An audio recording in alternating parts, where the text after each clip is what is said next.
ही तो प्यारे हैं वे सदा। सभी तो सभी तो प्यारे हैं प्यारे सदा।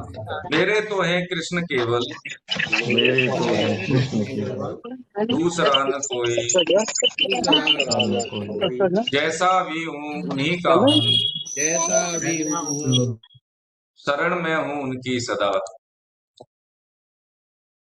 सुख दुख नहीं है जग में, सुख दुख नहीं है जग में, सिर्फ हैं परिस्थितियाँ। सिर्फ है परिस्थितियां, हैं सभी प्रसाद प्रभु के, है सभी प्रसाद प्रभु के। लो लगे कृष्ण से सदा। लो लगे कृष्ण से सदा। और साथ में श्लोकों का वाचन करते हैं। सच्चिदानंद रूपाय विश्वोत्पत्त्यादि हेतवे तापत्रय विनाशाय श्रीकृष्णाय वयं नुमः। कृष्णे स्वधामोऽप्यते धर्मज्ञानादिविषः कलौ नष्टदृशामेष पुराणान् सोदुमोदितः। वसुदेवसुतं देवं कंसचाणूरमर्दनम् देवकी परमानन्दम् कृष्णं वन्दे जगद्गुरुम्। अजोऽपि सन्नव्ययात्मा भूतानामीश्वरोऽपि सन् प्रकृतिं स्वामधिष्ठाय सम्भवाम्यात्ममायया। यदा यदा हि धर्मस्य ग्लानिर्भवति भारत अभ्युत्थानं धर्मस्य तदात्मानं सृजाम्यहम्। परित्राणाय साधूनां विनाशाय च दुष्कृताम् धर्म संस्थापनार्थाय संभवामि युगे युगे। जन्म कर्म च मे दिव्य एवं यो वेत्ति तत्त्वतः त्यक्त्वा देहं पुनर्जन्म नैति मामेति सोऽर्जुन। वीतराग भय क्रोधा मन्मया मामुपाश्रिता बहवो ज्ञान तपसा पूता मद्भावमागता। हरे कृष्ण। आप सभी वैष्णव जनों के चरणों में वंदन। हरे नारायणं नमस्कृत्य नरं चैव नरोत्तमं देवीं सरस्वतीं व्यासं ततो जयमुदीरये। हरे कृष्ण। प्रणाम। पिछली क्लास में हमने यहीं तक लिया था 16, 17, 18, 19। इसमें भगवान ने अपनी विभूतियां बताई कि मैं क्रतु मैं हूँ, यज्ञ मैं हूँ, सुधा मैं हूँ। जो सब दिख रहा है, जैसे भगवान ने बताया था ना, वासुदेवम सर्वम, अध्याय 7 की जो थीम थी उसी थीम को उन्होंने आगे बढ़ाया है इसमें। तो जो कुछ दिख रहा है परा अपरा सब मैं ही हूँ, क्रिया में हूँ और साध्य में हूँ, साधन में हूँ, साधना करने वाला भी मैं हूँ, सब भगवान ने ये बता दिया। लेकिन कर्ता और भोक्ता पने के कारण जीव जो है मेरे से छिटक गया है, ऐसा भगवान ने बताया यहाँ पे 19वें श्लोक में। सत सच्चा हम अर्जुन, यानी ये बताया कि सत और असत भी मैं ही हूँ। अब जब सत और असत भगवान ने बताया है, जैसे अभी हम आज एक प्रश्न है बहुत बढ़िया, आदरणीय मैडम होंगे पुष्पलता मैडम, उनका था अध्याय 7 से संबंधित था। और ये बहुत अच्छी बात है कि वो अनुशीलन कर रही हैं, गीता पे अच्छे से अध्ययन कर रही हैं, तो उसको भी आज हम लेंगे। हालांकि है वो ज्ञान योग से संबंधित, लेकिन क्योंकि उन्होंने अध्याय 7 को अच्छे से पढ़ा है तो भगवान ने ज्ञान, कर्म और भक्ति, अभ्यास योग सभी की बात कही। लेकिन उन्होंने इसके साथ साथ ये भी चेक पॉइंट लगाया कि तेरे अनुकूल ये है, बताया, सारे रास्ते बताए उन्होंने क्षमता के अनुसार। लेकिन हमारे जैसे ग्रस्तों के लिए उन्होंने अनुशंसित कर्मयोगी कहा, समझेंगे उसको भी। तो यहां तक हमने ये समझा। अब देखिए यहाँ पे इसमें भगवान ने उत्पत्ति, प्रलय, स्थान और निवास की बात कही। तो स्थान और निवास से मतलब यहाँ पे हम समझ लें कि जब निवास का मतलब रेजिडेंस अंग्रेजी में बोलते हैं महासर्ग के समय जब जीव सृष्टि में अवतरित होते हैं तो उसको भगवान ने कहा है निवास का। लेकिन जब महाप्रलय हो जाती है, प्रकृति सहित ब्रह्मा जी भगवान में विलीन हो जाते हैं, उसको भगवान ने स्थान कहा है। स्थान और निवास में यही अंतर है। ठीक है, निवास, आश्रय, हृदय, उत्पत्ति, प्रलय, स्थान। तो यहाँ पे निवास और स्थान हम लगे एक ही जैसे तो है, लेकिन में अंतर ये है। अब इसका मतलब ये क्या हुआ कि हम यहाँ पे आ गए हैं, इस शरीर में आ गए हैं और इस शरीर को एक दिन जाना भी है। तो ये मुसाफिर खाना है गठरी बांध बैठा है राही जाने के लिए, जो ले जाना था वो कमाया ही नहीं। हम कुछ कमाई करने के लिए आए। हम नौकरी में जाते हैं, फिर घर जाते हैं, तो हम ये देखते हैं कि हमने क्या अर्निंग की है, क्या असेट्स है हमारे पास, क्या ये जो अ, जब हम रिटायर हो जाएंगे तो हमारा जो शेष बचा हुआ जीवन है कट जाएगा कि नहीं कट जाएगा, ऐसा लगता है। अब जैसे कि एक बार शायद हमने समझा होगा, इस उदाहरण से एक बार और समझ लेते हैं कि जैसे हमारे पास ये कुर्ता है और मेरे पास ये एक ही कुर्ता है और इसमें कोई भी अगर आंच आ जाए तो मुझे चोट लगेगी। लेकिन मेरे पास इतना धन है कि मैं सैकड़ों कुर्ते खरीद सकता हूं, तो मुझे कोई फर्क नहीं पड़ेगा। ऐसे ही जिसके पास भजन रूपी धन है और यदि इस शरीर रूपी है आवरण है ना, ये चला भी जाए तो मेरे पास वो धन है जिसके माध्यम से मुझे कोई आपत्ति नहीं, मुझे कोई कोई डर नहीं, कोई भय नहीं, क्योंकि मेरे पास वो धन है जिस धन के आधार पर मुझे उसकी चिंता ही नहीं करनी कि मुझे कौन सा कपड़ा मिलेगा, कौन सा आवरण मिलेगा, मुझे चिंता ही नहीं करनी। बस यही बात समझने की है, निवास और स्थान। हम निवास में हैं, स्थान हमारा वही है, भगवत प्राप्ति, परम धाम जैसे कहते हैं। यहां तक हमने समझा था। अब 20वें श्लोक से हम समझते हैं। यहां तक के लिए अभी जैसे अनसुया स्थिति भगवान ने बताया, पहले ही श्लोक में भगवान ने बताया है ना। और ये अध्याय 7 में कहा भगवान ने, 16वें श्लोक में कौन से मूढ़मती, उसी को भगवान ने यहाँ पे बताया कि जो सकाम भाव से है, जो संसार के सम्मुख होके है जीवन यापन करते हैं, वो मेरे को कभी समझ नहीं पाते। तो ये योग्यता पात्रता है, विवेक का हम सदुपयोग करते हैं तो वो पात्रता हमें आती है। जब हम विवेक का सदुपयोग नहीं करते हैं तो फिर हमें पात्रता वो आती नहीं। इसमें आज हम समझेंगे आगे कि हम देवताओं की तरफ, कहते हैं ना कि अविधि पूर्वक, अविधि पूर्वक का मतलब है कि हम देवताओं को भगवान से अलग मान लेते हैं। वो सत्ता एक ही है, बस यही अविधि है। विधि पूर्वक का मतलब है कि जो कुछ दिख रहा है वो भगवान, अरे माता पिता है वो भी ईश्वर के रूप में, पुत्र ईश्वर के रूप में है। ठीक है, जो हमारी सेवा करता है एक आवश्यकता पड़ने पर, पत्नी ईश्वर के रूप में आई है, हमारी वंश वृद्धि के लिए है। बेटी, हाँ, कन्या, यानी एक विवाह करते हैं कन्या का तो यज्ञ रूप में, यानी पुत्री जो है भगवान ही पुत्री रत्न में, भगवान ही पुत्र रत्न में है, भगवान ही हमारी धर्म पत्नी के रूप में सब कुछ है। लेकिन इसमें सावधानी क्या है कि सांसारिक मर्यादा के लिए, व्यवहारिक मर्यादा के लिए हमें यथानुकूल व्यवहार तो करना है, लेकिन भाव यही है कि सब वासुदेवम सर्वम कौन कह रहा है, भगवान कह रहा है। और इस बात को भगवान अर्जुन से प्रतिज्ञा भी करवाएंगे इसी अध्याय में, देखेंगे 20वां श्लोक। यहां तक कोई किसी को कुछ प्रश्न हो, कुछ शंका हो तो बोल सकते हैं, पूछ सकते हैं। ठीक है, हमें रोक 20वां श्लोक पढ़े, 20वां श्लोक पढ़े मैडम यशोदा शर्मा जी। हरे कृष्ण। हरे कृष्णा सर। हरे कृष्ण। तीनों वेदों में हम्म कहे सकाम अनुष्ठान हम्म करने वाले, सोमरस को पीने वाले, जो पाप रहित मनुष्य यज्ञों के द्वारा इंद्र रूप में से मेरा पूजन करके स्वर्ग प्राप्ति की प्रार्थना करते हैं, वे पुण्यों के फल पवित्र इंद्र लोक को प्राप्त करके वहां स्वर्ग के देवताओं के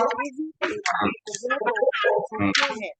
वे उस विशाल स्वर्ग के भोगों को भोग कर पुण्य क्षीण होने पर मृत्यु लोक में आ जाते हैं। इस प्रकार तीनों वेदों में कहे हुए सकाम धर्म का आश्रय लिए हुए भोगों की कामना करने वाले मनुष्य भागवतवन को प्राप्त होते हैं। हरे कृष्णा। हरे कृष्णा। अब देखिए इसमें भगवान ने 20वां से सुना देता हूँ, अच्छा लगेगा आपको। त्रैविदा माम सोपमा पूत पापा यज्ञैरिष्ट्वा स्वर्गतिं प्रार्थयन्ते ते पुण्यमासाद्य सुरेन्द्रलोकम् अश्नन्ति दिव्यान् दिवि देव भोगान् ते तं भुक्त्वा स्वर्गलोकं विशालं क्षीणे पुण्ये मर्त्यलोकं विशन्ति एवं त्रयी धर्ममनुप्रपन्ना गतागतं काम कामा लभन्ते। बहुत लोग श्लोक है। तीनों वेदों में कहे हुए सकाम अनुष्ठान करने वाले यानी त्रिविद त्रय विद्या माम सोम पा पूत पापा यज्ञैरिष्ट्वा, ये बताया भगवान ने, स्वर्गतिम प्रार्थयन्ते, यानी ये जो अनुष्ठान है, सकाम अनुष्ठान करने वाले और सोम रस को पीने वाले जो पाप रहित मनुष्य यज्ञों के द्वारा इंद्र रूप से मेरा पूजन करके स्वर्ग प्राप्ति की प्रार्थना करते हैं, तो पुण्यों के फलस्वरूप पवित्र इंद्र लोक को प्राप्त करके वहां स्वर्ग के देवताओं के दिव्य भोगों को भोगते हैं। यहाँ पे भगवान ने बताया कि जैसे वेदों का जो आरंभिक जो जो ज्ञान है वो सकाम से निष्काम की ओर ले जाने वाला है। अंत में वही क्या है, वेदांत निष्काम। इसमें समय, जैसे हमने अध्याय 4 में भी समझा था कि भगवान ने ये नहीं कि ये उनकी अनुपयुक्तता बताई, नहीं नहीं, उन्होंने ये कहा समय लेने वाला है। तो ये गीता का अध्ययन करने से हमें काम भर की चीजें मिल जाती हैं जीवन के आरंभिक काल में। तो यदि व्यक्ति वेदों का अध्ययन करता है तो आरंभ में क्या है कि सकाम कार्यों का मतलब विधियों का वो अनुष्ठान करके उसकी भोगों में रुचि हो जाती है, तो देवताओं के भोग वो पुण्य लोकों में जाता है, देवताओं की पूजा करता है, तो देवताओं की सामर्थ्य क्या है कि वो अपने लोक में ले जाते हैं उस जीव को, उस मनुष्य को। लेकिन जैसे यहाँ क्या क्या कहते हैं कि विशालम क्षीणे पुण्य मर्त लोकम विशंति, जैसे ही उसके पुण्य क्षीण हो जाते हैं वैसे फिर वो धड़ाम से नीचे फिर मृत्यु को पाया जाता है। तो कह रहे हैं सोमरस को पीने वाले जो पाप रहित मनुष्य यज्ञों के द्वारा यानी अपने पुण्य कर्म के द्वारा जो ये मनुष्य शरीर मिला है, इसकी, जैसे कोई राष्ट्रपति, एक बार क्या हुआ, राष्ट्रपति जी किसी जेल में गए, तो जिन कैदियों से मिलना था उनकी कैटेगरियां बनाई, ठीक है, कि कौन सीवियर भाई जो जिन्होंने किया है अपराध, कौन ऐसे हैं जिनको छोड़ा जा सकता है, तो उनसे मिले। उन्होंने कहा भाई ठीक है, आज के दिन हमारा देश स्वतंत्र हुआ था, आज जो मांगना है मांग लीजिए। किसी ने कहा महाराज देखो खाना ठीक नहीं मिलता, अच्छा ठीक है लिखो इनका नाम, खाना ठीक। किसी ने कहा महाराज कोठरी छोटी है, इसको थोड़ा साफ सफाई हो जाए, पुताई रंगाई हो जाएगा, ठीक है ये भी लिखो। कुछ चतुर्थ इन्होंने कहा महाराज ठीक है ऐसी बात है तो हमें मुक्ति दे दी जाए, उनको मुक्ति लिखो। फिर बोले कि नहीं नहीं हमें भी मुक्ति दे दोगे, नहीं नहीं अब जो तुमने मांग लिया वही मिलेगा। तो मनुष्य जीवन मिलने के बाद भी हम यही चाहते हैं अनुकूलता मिल जाए, हमारा ये हो जाए, हमारे बच्चे का है, हमारी शादी जो है बच्चे का हो जाए, ये धन ये सब जाने वाले हैं। ये अनुकूलता प्रतिकूलता हमारे कर्मों का परिणाम है। यदि हम मांग भी रहे हैं तो वो ऐसे मांग रहे हैं कि जैसे राष्ट्रपति से कहना कि भैया हमारी इस जेल में पुताई करवा दो, है कमरा बहुत गंदा रहता है, और यही मांग लें कि महाराज महामहिम में मुक्ति दे दो। उनको सामर्थ्य है, क्षमा करने की सामर्थ्य राष्ट्रपति को ही तो है। अगर सुप्रीम कोर्ट भी सजा दे दे तो बस एक अंतिम गंतव्य माफी का वही बचता है, ठीक है, उनको माफी की यह ताकत है, शक्ति है, प्रधान संविधान ने उनको शक्ति दी है। तो ऐसी स्थिति भगवान कह रहे हैं कि स्वर्ग के देवताओं के दिव्य भोग तो भोगते हैं, फिर वे उस विशाल स्वर्ग लोक के भोगों को भोगकर पुण्य क्षीण होने पर पुनः मृत्यु लोक में आते हैं। इस प्रकार तीनों वेदों में कहे हुए सकाम धर्म का आश्रय लिए हुए भोगों को कामना करने वाले मनुष्य आवागमन को प्राप्त होते हैं। अब यह 3 वेदों की बात क्यों कही है, ऋग्वेद है, ऋग्वेद, यजुर्वेद और सामवेद, इसमें अथर्ववेद की बात नहीं है, क्योंकि अथर्ववेद में लौकिक विद्याओं का वर्णन है, ठीक है, इनमें लौकिक विद्याओं का वर्णन नहीं, इसलिए यहाँ पे वेदत्रयी की बात कही, ठीक है, इसलिए। तो ये भगवान ने यहाँ पे फिर बताया कि जैसे जैसे त्रयी धर्म का मतलब यही है कि धर्म अर्थ और काम, त्रयी धर्म मनुप्रपन्ना, धर्म अर्थ और काम, इन तीनों में ही हम पोषित रहते हैं, पूरा जीवन हमारा इसी में चला जाता है, मोक्ष की ओर ध्यान नहीं, त्रयी धर्म का मतलब यहाँ पे ठीक है। सकाम, ये जो सकाम का जो भाव है ये बहुत ही सूक्ष्म होता है, ये जाता नहीं है, ये नहीं जाता है। इसके जाने का एक ही कारण है, क्या कारण है? भगवान ने अध्याय 12 में कहा है कि जो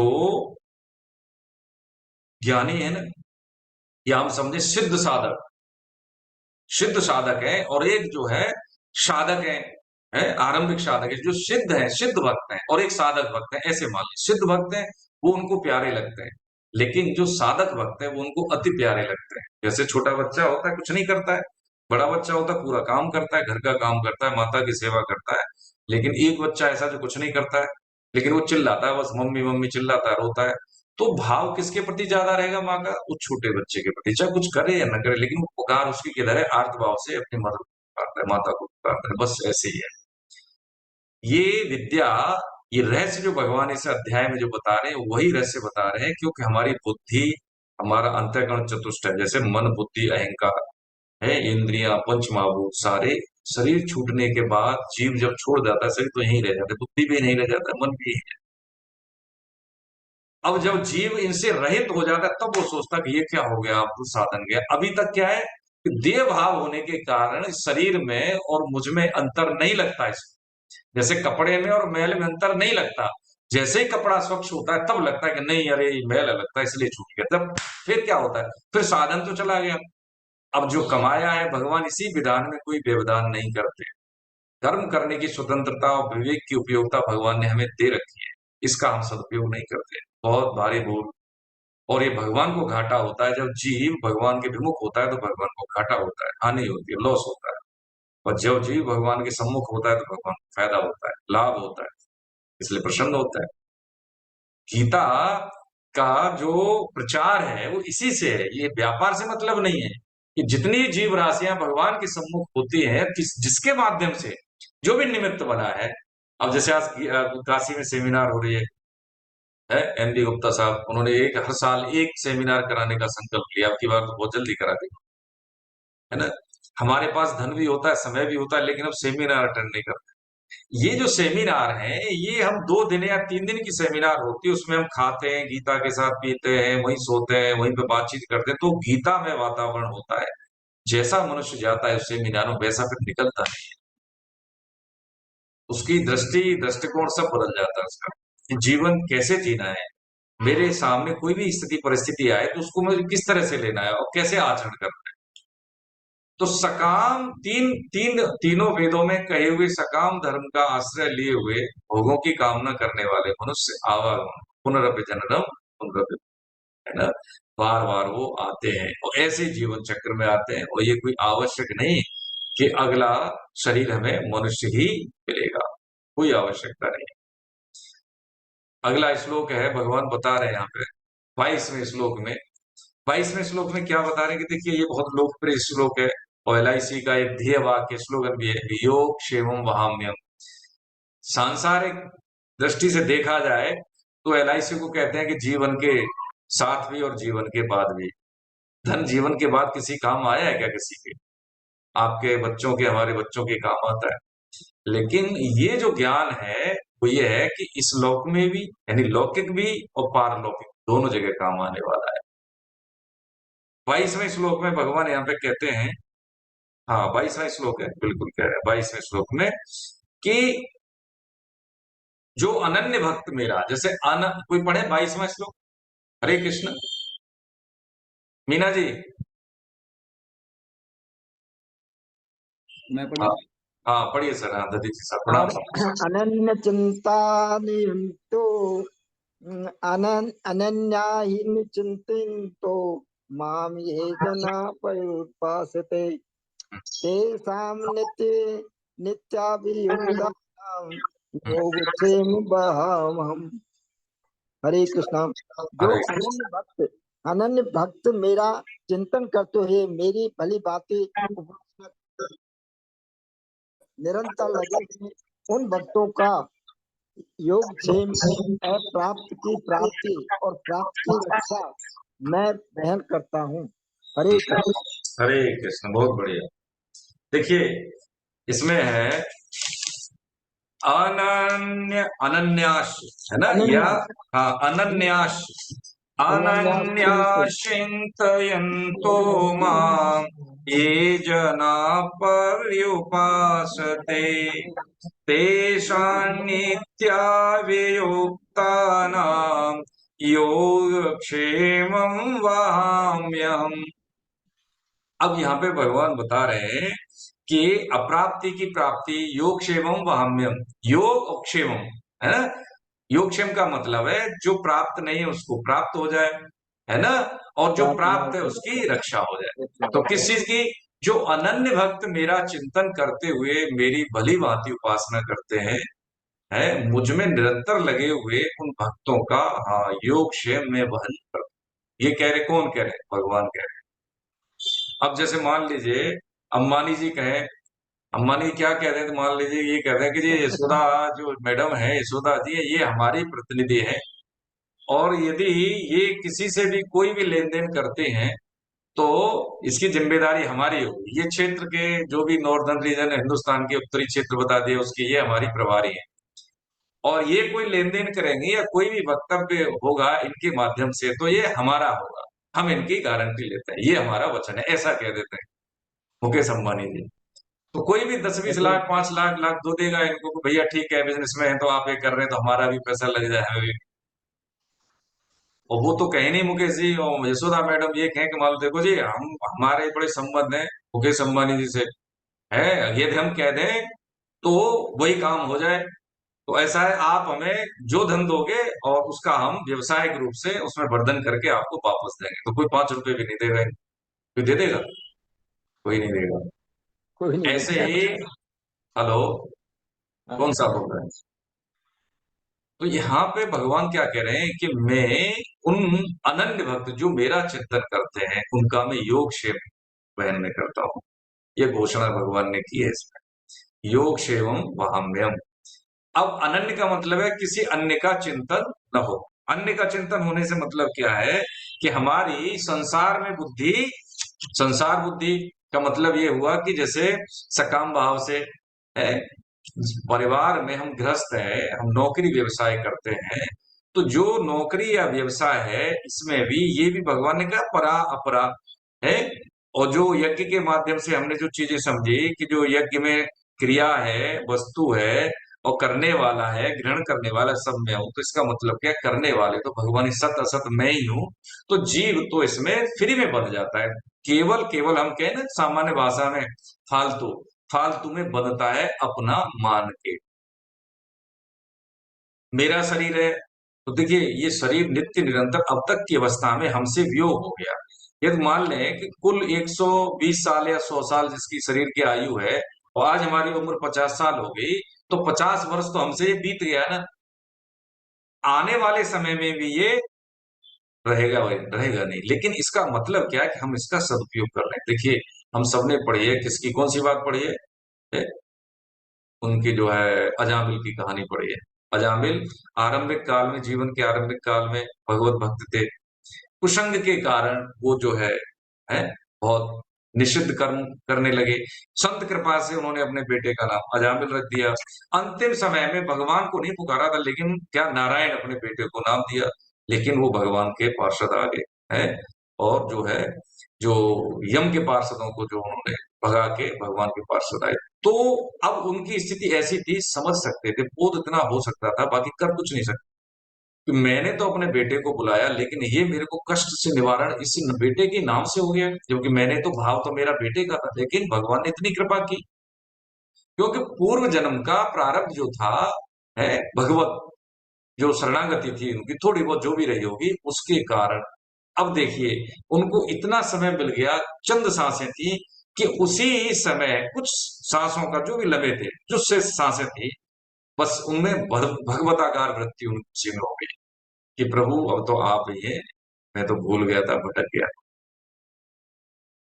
ये एक दो सांस में न तो भगवत पार्षद रहे न यम पार्षद रहे, केवल भगवान के प्रति उनकी वृत्ति रही, एकाकार भगवताकार वृत्ति, बस उसी वृत्ति से उनका काम हो गया।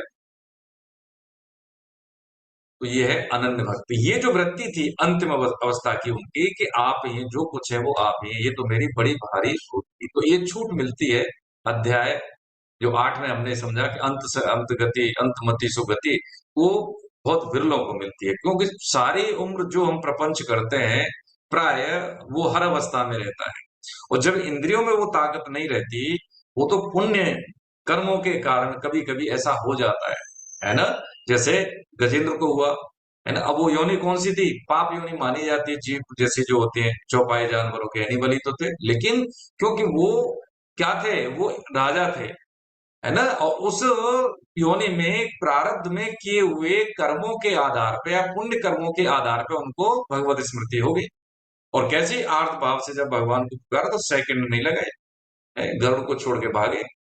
तो कहने का मतलब ये है कि इस तरह से अनन्य भाव से मेरा चिंतन करते हैं, मेरी भली भांति उपासना, उपासना का मतलब है नजदीक बैठना, दूरी नहीं।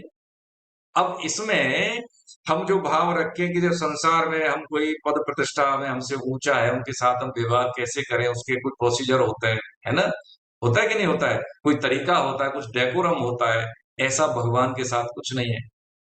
यदि हमारे पास लड्डू गोपाल की सेवा है तो हम जैसे खाते हैं वैसे ही भोग लगाए हमको भाव से।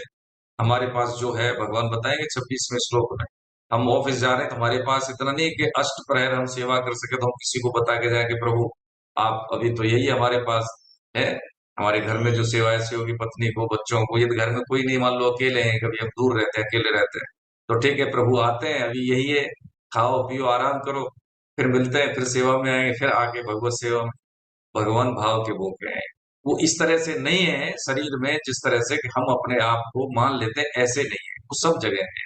वो कान से भी आंख का काम कर लेते हैं, वो पेट से भी हाथ का काम कर लेते हैं, ठीक है। वो इंद्रियातीत है, तुम हो एक अगोचर, ये हम जानते हैं, लेकिन उसको हम समझ नहीं पाते, आचरण में नहीं उतार पाते। पूरी बात ये है। तो मुझ में निरंतर लगे हुए उन भक्तों का योगक्षेम में अध्ययन करता हूँ। इसमें द्रौपदी का जो भाव था, उत्तरा का जो भाव था, ध्रुव का जो भाव था, प्रहलाद का जो भाव था, गजेंद्र का जो भाव था, इसका भाव नहीं था, बताइए। जानवरों का भी भाव होता है। ये सब स्थिति कैसी है कि मैं योगक्षेम अध्ययन करता हूँ। इस बात को हम मान लें, ये जीवन के साथ भी और जीवन के बाद भी। हमें यहाँ पे कुछ देना नहीं है, है जैसे अभी हमने भजन किया क्लास के आरंभ में, बस वही है कि जैसे एलआईसी की पॉलिसी के हमें क्या करना पड़ता है, हमें प्रीमियम देना पड़ता है, तब वो पॉलिसी हमारी लायक होती है, नहीं तो बेकार हो जाए, किसी मतलब की नहीं रहे। ऐसे ही ये जो है भगवान से नित्य निरंतर संपर्क बना रहे, उसके लिए क्या है कि हम संबंध को स्वीकार लें, एक बार रजिस्ट्रेशन करा लें हम तो, बस ऐसे ही, आप मेरे हम आपके, फिर कोई दिक्कत ही नहीं है। फिर क्या दिक्कत है?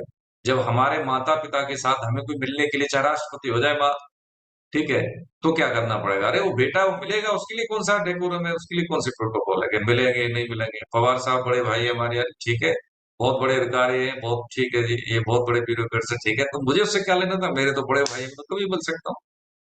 बस ऐसे ही मैं ईश्वर का, ईश्वर मेरे।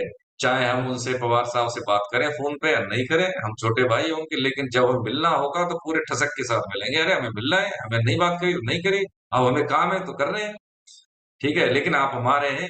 हम नहीं याद करते आपको स्कूल में, लेकिन हृदय में संबंध है, स्वीकारोक्ति ठसक के साथ के अधिकार है, हमारा अधिकार है। जैसे बच्चों को अधिकार होता है कि नहीं होता, माँ बाप पे अधिकार होता है। ऐसे ही भगवान पे हम अधिकार मानते हैं। जैसे देखो पिक्चर में क्या दिख रहा है, अधिकार कोई गोद में बैठा है, कोई कंधे पे बैठा है, कोई है उनके साथ में है, बस ये सानिध्य है, ये रसमय सानिध्य है। देखिए ये भाव ऐसे हैं कि क्या कह सकते हैं, इसमें तो वही है कि मेलोडी खाओ खुद जान जाओ, है ना। जब स्थिति एक बार क्या हुआ, एक भिखारी थे और वो अंधे थे। एक राजा ने बड़ी यज्ञ की थी, तो पूरा नगर उनके यहाँ से भोजन प्रसादी लेके आ रहा था। तो एक अंधे भिखारी ने कहा, अरे भाई कहाँ से भीड़ आ रही है, कोई बताएगा हमें भी? तो एक सज्जन पुरुष थे, उन्होंने कहा हाँ भैया, राजा जी के यहाँ आज भोजन प्रसादी थी, तो आज जो है मालपुआ और खीर की दावत थी। कि मालपुआ तो सुना है, खीर कैसी होती है? कि खीर, अरे दूध की खीर होती है, उसमें चावल होते हैं, खीर होती है। अरे दूध में खीर चावल, तो दूध कैसे होता है? क्या, अरे दूध सफेद होता है। कि सफेद कैसे करे? बगुला देखा है ना, बगुला, सफेद बगुला।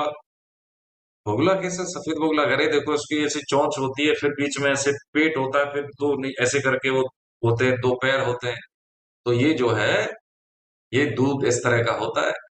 अब उसको संक्षेप में समझाने के बाद वो समझे, भाई साहब ये बात तो ठीक है कि दूध ऐसा होता है, उसमें चावल डाले जाते हैं, लेकिन ये बताओ ये फिर खीर बनी, तो ये बगुले की तरह दूध जो बताया आपने, उसने वैसे ही उसने अपना ये मानसिक रूप से वैसे ही समझा कि खीर वैसे तो ठीक है, खाई बगुला, समझ गया सफेद ऐसा, लेकिन इतनी टेढ़ी मेढ़ी जो खीर आपके गले में उतरी कैसे महाराज, ये बताओ। आपने बता तो दिया। ऐसे ही जो ज्ञान है ना, कई बारी होता क्या है, शब्द ज्ञान हमारी पात्रता न होने के कारण वो बस हम उसको अपने मत के अनुसार समझ भर लेते हैं, लेकिन वो पूरी तरह से आत्मसात हो नहीं पाता, न व्यवहार में आ पाता, क्योंकि उसकी पारमी, उसकी जो होता है ना, कि क्या बोलते हैं उसके अंदर के भाव, जब तक पात्र हृदय नहीं होगा तब तक वो समझ में आएंगे नहीं।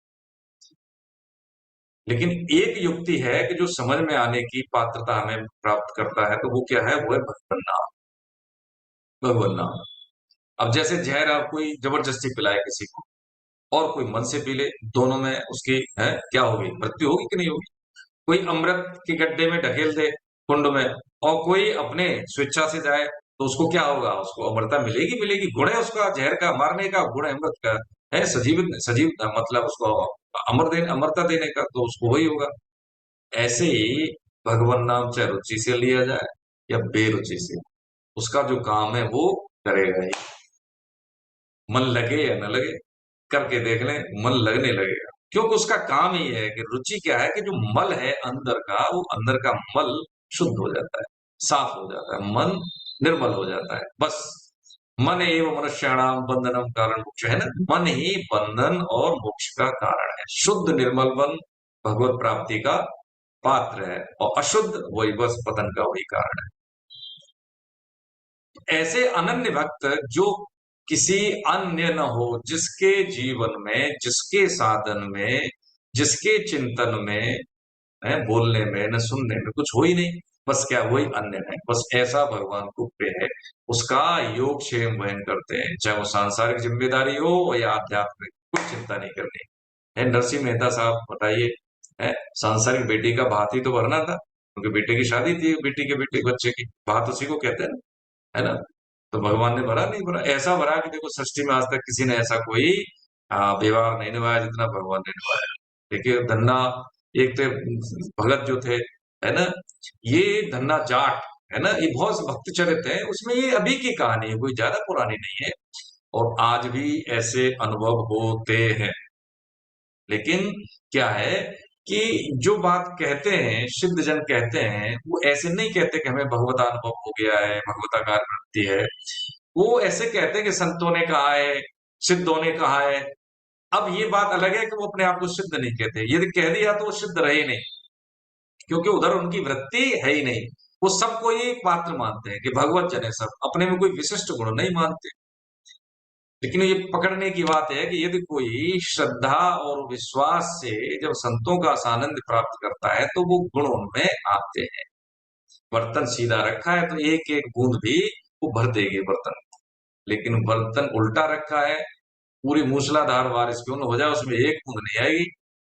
बस यही स्थिति भगवान ने हमें बताई, अनन्य भक्त और योग क्षेम। अनन्य भक्त का मतलब क्या है? नित्य निरंतर, कोई भी समय ऐसा है ही नहीं कि जो हम भगवान का भजन नहीं कर सकते। कार्य कारण रूप से मैं ही हूं, समग्र रूप भगवान ने क्या कहा अध्याय 7 में, कार्य और कारण सब मैं ही हूं।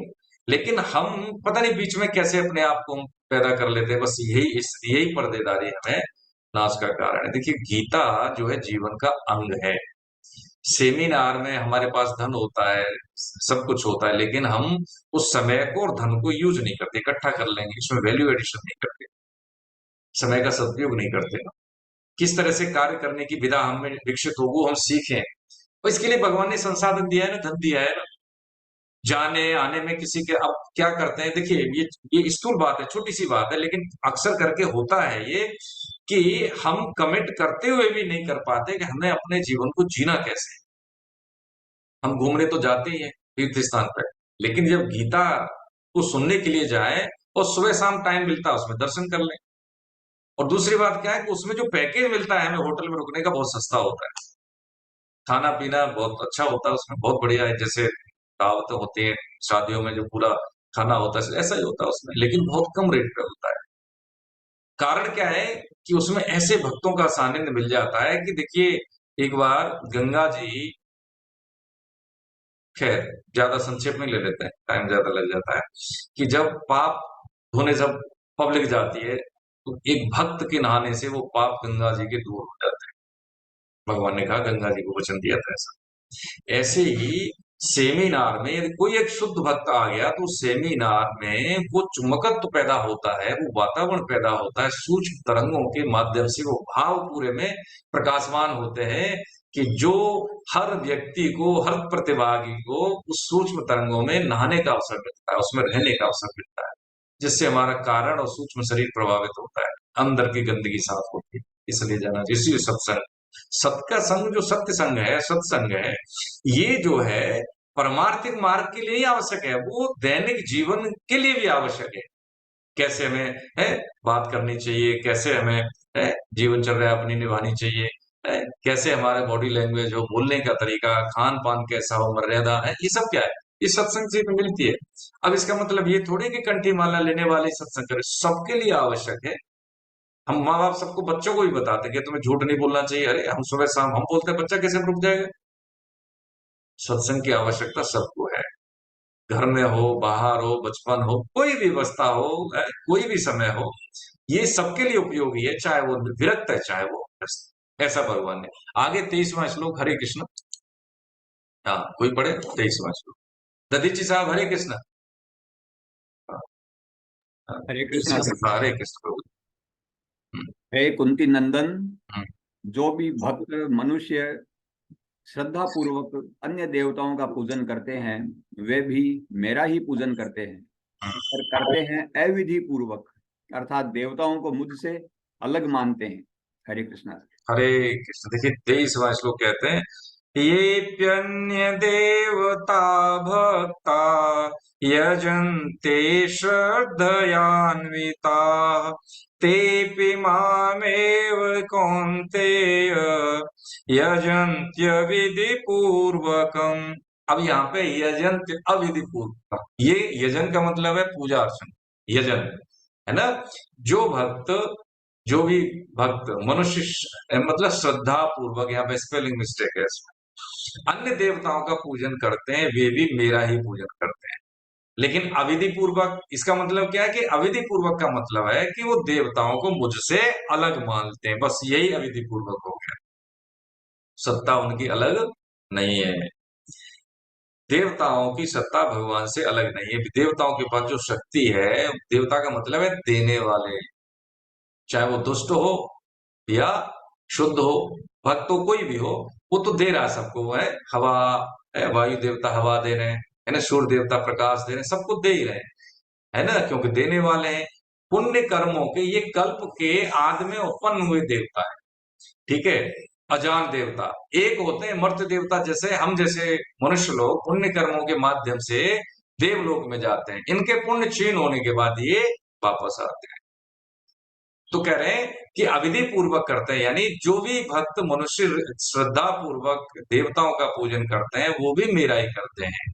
तो इसका मतलब है देवताओं का पूजन करना कोई बुरी बात नहीं है, लेकिन ये भाव कैसा रहे, प्रभु सूर्य भगवान साक्षात नारायण मूर्ति है ना, है ना। अब कनक वर्ण महातेजम रंतमाला विभूषितम प्रातः काले रवि दर्शनम सर्व पापे विमोचन, भगवान सूर्य नारायण साक्षात नारायण मूर्ति, ये अलग नहीं है। देवताओं का पूजन यथोचित और यथायोग जैसा भी है, जब भी अवसर मिलता है करना ही चाहिए, लेकिन वो ईश्वर ही है भगवान आप ही प्रभु सूर्य रूप में है, आप ही वायु रूप में है। जब हम पसीना आता है तो वायु रूप में भगवान ही तो हमें सहज करते हैं, जब हमें भूख लगती है तो खाने के रूप में भगवान ही तो हमें उपस्थित होते हैं। सब क्या है, ये सब अपरा शक्ति, भगवान ने कहा अध्याय 7 में, मेरी है, जड़ है जिसमें जीव नहीं है, जो चेतन नहीं जिसको हम कहते हैं, लेकिन उसके माध्यम से हम संसाधन प्रयोग करते हैं, तो भगवान ही, ठीक है। हमें विश्राम मिलता है, जिस सैया पे बैठे वो सैया बन के भगवान ही तो है। ये अलग नहीं है। देखिए, ये सोचने का दृष्टिकोण है, ये विकसित नहीं हो रहा। बार बार हम अलग सत्ता, भगवान कोई आएंगे, कोई अलौकिक रूप में आएंगे, चतुर्भुज रूप में, वही भगवान है। बाकी ये यही दृष्टिकोण तो कष्टकारी है। कह रहे अलग नहीं, देवता मुझसे अलग नहीं है वो। लेकिन जब हम देवताओं का सकाम भाव से पूजन करते हैं, है ना, कि हमें ये फलानी है सांसारिक वस्तु मिल जाए, ये हमारी मनोकामना ये पूरी हो जाए, तो हम आपका ही पूजन करेंगे। भगवान की चिड़िया का नाम हमें नहीं पता है, हमारे लिए तो साईं बाबा है, हमारे लिए तो फलाने देवता है। ये जो दृष्टिकोण है, ये अविधि पूर्वक यही भगवान ने कहा है। विधि विधान से तो देवताओं की पूजा हो रही है, लेकिन क्योंकि दृष्टिकोण में क्या है कि भगवान अलग हो गए और ये देवता अलग हो गए, क्योंकि ये हमारी जो भी कामनाएं आसानी से पूरी करने वाले हैं। हमारा तो काम इन्हीं से चल रहा है। हम क्या जाने, हमारा काम तो देखो गणेश जी से चलता है, लक्ष्मी जी से चलता है। ठीक है, लक्ष्मी जी सदा सहाय, ठीक है। उल्लू वाली लक्ष्मी अकेली जी की पूजा करते हैं, भगवान नारायण की तो करते नहीं साथ में। हमारा काम अभी तक तो हमें कोई दिक्कत नहीं हुई, तो आगे भी नहीं हो। भैया हम नहीं, श्रीमन नारायण का हम नहीं है, हमारे लिए तो लक्ष्मी पता नहीं क्या कुछ हो जाए। ऐसी स्थिति क्या है, ये अविधि पूर्वक है। नहीं, किसी की पत्नी की पूजा करें और पति को नहीं रखें उनको, अरे तो क्या है ये? ठीक है? नहीं, ये अशुद्ध है, भाव ही अशुद्ध है। ऐसे ही भगवान कह रहे हैं कि सब मेरे ही हैं, मैं ही हूं। लेकिन ये जब वो मनुष्य ये मान के पूजा करता है, विधि पूर्वक ही पूजा करे, लेकिन उसके भाव में ये अविधि पूर्वक है, ये भाव अशुद्ध भाव है, ऐसा भगवान ने यहाँ पे बताया। 24वें श्लोक में भगवान कहते हैं, हरे कृष्ण। हाँ, अब देखिए इसका आगे बता रहे हैं, इसका अनुक्रम। हरे कृष्ण पढ़िए कोई, मैं बताता हूँ। हरे कृष्ण। हाँ पढ़िए मुझे से, हाँ पढ़िए 24वां श्लोक। हरे कृष्ण। हरे कृष्ण। हम्म अहम हि सर्वयज्ञानां भोक्ता च प्रभुरेव च न तु मामभिजानन्ति तत्त्वेनाथ सच्वन्ति ते। क्योंकि संपूर्ण यज्ञों का भोक्ता और स्वामी मैं ही हूँ, परंतु वे मुझे तत्व से नहीं जानते, इसी से उनका पतन होता है। हरे कृष्ण। हरे कृष्ण। देखिए, क्योंकि संपूर्ण यज्ञों का भोक्ता और स्वामी मैं ही हूं, परंतु वे मुझे तत्व से नहीं जानते, इसी से उनका पतन होता है, भगवान ने कह दिया। क्योंकि जो देवताओं के पास जो भी विधि विधान से जो भी हम है स्तोत्र यज्ञ हवन करते हैं, वो चाहता अंतिम गंतव्य उस चीज का कहाँ पे है? भगवान की ओर है। लेकिन जो मुझे तत्व से नहीं जानते, इसी से उनका पतन होता है। यानी देवताओं को अलग समझते हैं, भगवान को अलग समझते हैं, यही उनका पतन का कारण है। देखिए, अब जैसे दो बाधाएं होती हैं। भगवान ने कहा भोक्ता, अहम में सर्व यज्ञानाम भोक्ता कि प्रभु रेव च, यानी कि प्रभु की तरफ चलने में दो बाधाएं कौन सी होती हैं? कि एक तो ये अपने को भोक्ता मानना और संग्रह करने वाला, कि मेरे द्वारा अर्निंग हो रही है, मैं ऐसा कर रहा हूं। ये दोनों चीजें ही बाधा पैदा करती है मुख्य रूप से भगवान की ओर चलने में। हमारे हाथ में कुछ है नहीं, और हम चाह भी लें तो हम उसको रख भी नहीं सकते। लेकिन ये बहुत ही क्षणिक, ये मोहपूर्वक कहना चाहिए दृष्टिकोण है, जिसमें बहुत बहुत बहुत कई जन्मों की कलुषित धूल जमी हुई है। इसको केवल और केवल जो अवसर मिलता है भगवत कृपा से, मनुष्य शरीर मिल गया है, 75% काम हो गया मनुष्य शरीर से मिलने से। क्या क्या हुआ है?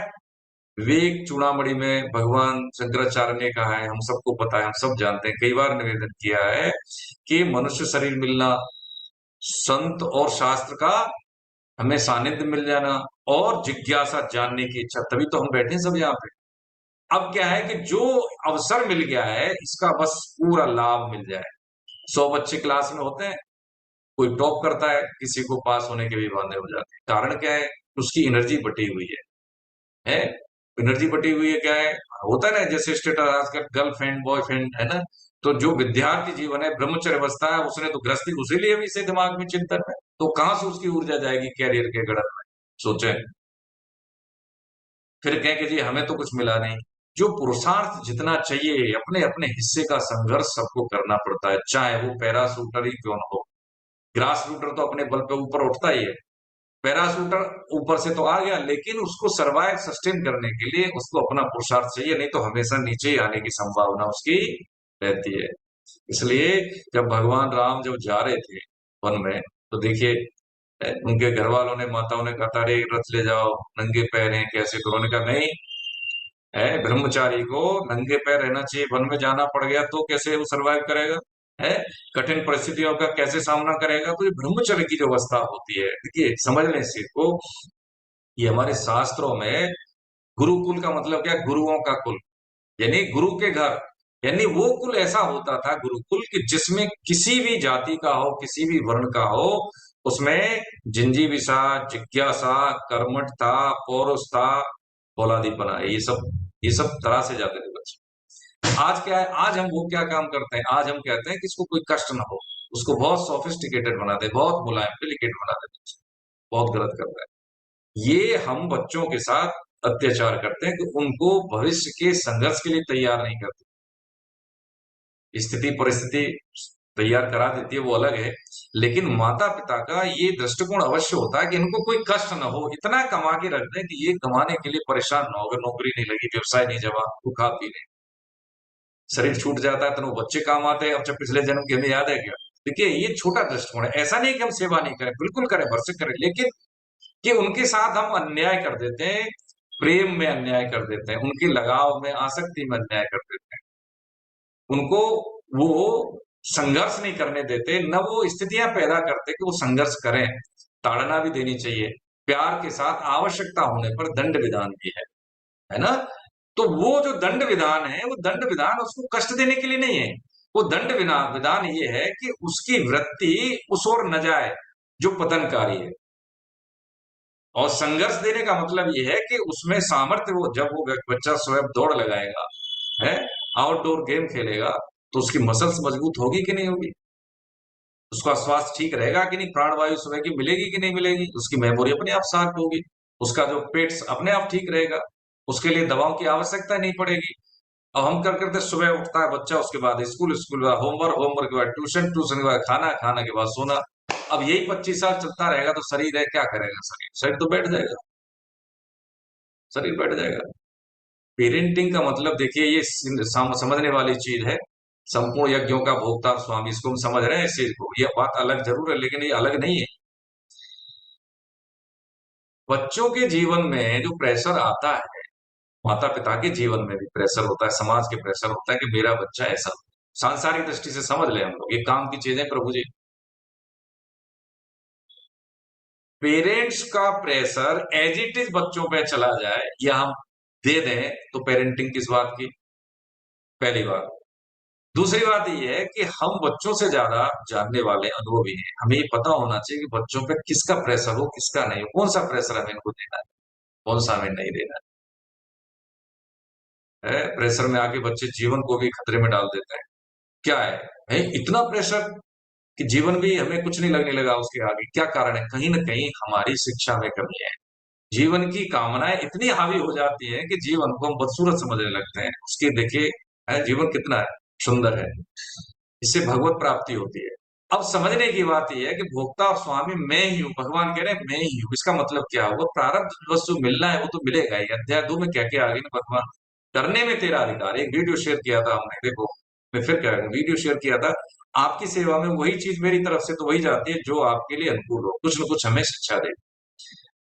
सांसारिक दृष्टि से उन्होंने समझाया था, है आदरणीय सुषमा स्वराज जी अब शरीर में नहीं है, कि मैं 3-4 बार पढ़ी गीता तब जाके मेरे प्रश्नों का समझ में आया, उत्तर समझ सकी मैं, है कि मैं अपना 100% प्रयास नहीं करूंगी, फिर फल की इच्छा करूंगी तो वो मुझे भय लगेगा ही लगेगा, और फिर ये भी रहेगा कि मेरा काम तो मेरे पे अधिकार नहीं तो क्यों काम करूं मैं, ऐसा उन्होंने कहा, सुना होगा आपने। तो जो कंटेंट कभी इस ग्रुप में आते हैं, कुछ चाहे वो पोस्ट हो, चाहे वीडियो हो, चाहे वो शब्दों में लिखा हुआ कुछ टेक्स्ट हो, वो कुछ न कुछ हमें प्रेरणा देता है, वही शेयर करने की कोशिश की जाती है ताकि हमारा एक गैप मेकअप हो जाए। हफ्ते में गीता को हम एक बार ही पढ़ेंगे तो वो हमारी निरंतरता और नित्यता नहीं बनेगी, वो भाव ही नहीं बनेंगे जो हमें रेगुलर पढ़ने से होते हैं। नाम जप रेगुलर नहीं है, उद्देश्य राइटिंग रेगुलर नहीं है, सत्संग रेगुलर नहीं, चाहे हम अपने साथ करें, संकीर्तन रेगुलर नहीं है, तो जो हमारी जो भूमि है वो उर्वरा कैसे बनेगी। ठीक है, खाद पानी देने का मतलब तो वही होता है कि इसमें अगर भूमि तैयार है तो उसमें बीज डालने के बाद अंकुरण की चिंता हमें नहीं करनी। ऐसे ही हमारी हृदय की स्थिति जब निर्मल हो जाएगी तो भगवताकार वृत्ति, भगवान की अनुभूति के लिए अलग से हमें कोई प्रयास नहीं करने हैं, भगवान और हमें कोई दूरी नहीं है। तो कह रहे हैं मुझे तत्व से नहीं जानते, इसी से उनका पतन होता है। भगवान कह रहे हैं कि ये मेरी एकता है, सजातीयता की बात कही। जैसे बिजली का जो होता है ना, कि जैसे मान लीजिए कि सूर्य है, सूर्य में से, लकड़ी में से सूर्य की रोशनी नहीं प्रकाशित होती, कांच में से हो जाती है। लेकिन एक ऐसा भी कांच होता है कि उसमें से सूरज की रोशनी हम प्रकाशित करें तो क्या होता है, उसमें से जो रेड किरण प्रकाश जो पार जाती है वो संकिरणित होकर, सेंटर्ड होकर उसको जला देती है। प्रकाश में कोई अंतर नहीं है। ये गुणों के कारण, वस्तुओं के गुणों के कारण ही प्रकाश की जो व्युत्पत्ति हुई है, वो परिवर्तन जो हमें मिला है, रिजल्ट मिला है, उसमें वही अंतर है ना। हाथ चाहे कैसा भी हो, अगर कोई व्यक्ति का हाथ खराब हो गया, मालिश कर रहा है, उस पर खर्ची भी हो रही है, कोई काम नहीं कर रहा वो हाथ, लेकिन भाव में परिवर्तन नहीं होता। ऐसे ही भगवान के भाव में, भगवान की तरफ से कोई भी प्रॉब्लम नहीं है। प्रॉब्लम कहां से है? बस हमारी तरफ से है। बताएंगे आगे भगवान इसी में। पता है 25वां श्लोक पढ़े कोई? हरे कृष्ण प्रभु जी, मैं बता रहा हूँ, देखिए। स्नेहलता श्रीवास्तव मैडम, स्नेहलता जी, हरे कृष्ण। हाँ पढ़िए 25। हरे कृष्ण, हरे कृष्ण। यान्ति देवव्रता देवान् पितॄन्यान्ति पितृव्रताः भूतानि यान्ति भूतेज्या यान्ति मद्याजिनोऽपि माम्। जय श्री कृष्ण। हरे कृष्ण। हिंदी में पढ़ो। देवताओं का पूजन करने वाले शरीर छोड़ने पर देवताओं को प्राप्त होते हैं। पितरों का पूजन करने वाले पितरों को प्राप्त होते हैं। प्रेतों का पूजन करने वाले भूत प्रेतों को प्राप्त होते हैं, परंतु मेरा पूजन करने वाले मुझे ही प्राप्त होते हैं। बहुत बढ़िया। जय श्री अब कृष्ण। देखिए हरे कृष्णा, ये कह रहे हैं भगवान सकाम भाव से। अब उनकी गति क्या होती है जो देवताओं का पूजन करते हैं, वो बता रहे हैं गति क्या होती है। सकाम भाव से देवताओं का पूजन करने वाले शरीर छोड़ने पर देवलोक को यानी देवताओं को प्राप्त होते हैं। पितरों का पूजन करने वाले, अब पितरों का पूजन देख रहे हैं ना, ये तांत्रिक की जो लगी है इसमें पिक्चर, कि वो पितर ही बनते हैं, उनको पितर योनि मिलती है। अब इसका मतलब ये नहीं है कि हम पितरों का है, पूजा अनुष्ठान नहीं करें, श्राद्ध तर्पण नहीं करें, हमें करने चाहिए ना, हमको करने चाहिए, लेकिन उनसे ये नहीं कुछ मांग लेना कि हमारा ये हो जाए। ये सब भगवत स्वरूप अतृप्त आत्माएं हैं, ये सब जो हमारे पितर हैं, जिनको अब शरीर में नहीं है लेकिन उनका कल्याण भी नहीं होता, उनको हम पितर कहते हैं। वो पितर योनि कौन सी है? जिनका कल्याण नहीं हुआ है और वो मनुष्य शरीर भी नहीं है, तो कैसे हैं वो? पितर हैं, उनको पितर कहेंगे। अब दूसरे कुल के लिए वो भूत हो गए, है ना। तो पितरों को प्राप्त होते हैं। भूत प्रेतों का पूजन करने वाले, जैसे तांत्रिक की पिक्चर है, वो भूत प्रेतों को ही प्राप्त होते हैं, वो भूत बनते हैं। और मेरा पूजन करने वाले मुझे प्राप्त। इसमें कौन सी रॉकेट साइंस है बताइए? कोई रॉकेट साइंस है? समझने की बात, बस एक भाव में घुसती नहीं, क्योंकि चश्मा इतना गाढ़ चढ़ा हुआ है कि हमें संसार ही सत्य दिखता है, जबकि संसार नित्य निरंतर बदल रहा है, नाशवान है, ये नित्य निरंतर अपने अंत की ओर है। जैसे शरीर अभी हमारा किधर है? अपने गंतव्य की ओर ही तो है। कोई 70 साल जी लिया मान लो, कितने साल और जिएगा ये हम मान ले। देखिए छोटी सी बात है, कड़वी लगेगी हो सकता है, लेकिन है तो वास्तविक। धरातल पे उतर के देखें कितने साल जिएंगे। हमारी साल मान लो 80 साल की उम्र है हमारी, और हम कितना साल जी सकते हैं? 20 साल जी सकते हैं, 30 साल मान ले ज्यादा से ज्यादा। अब 30 साल में हमें क्या करना चाहिए? ये शरीर 30 साल के बाद जाना है, ऐसा हम मान लें, स्वीकार कर लें।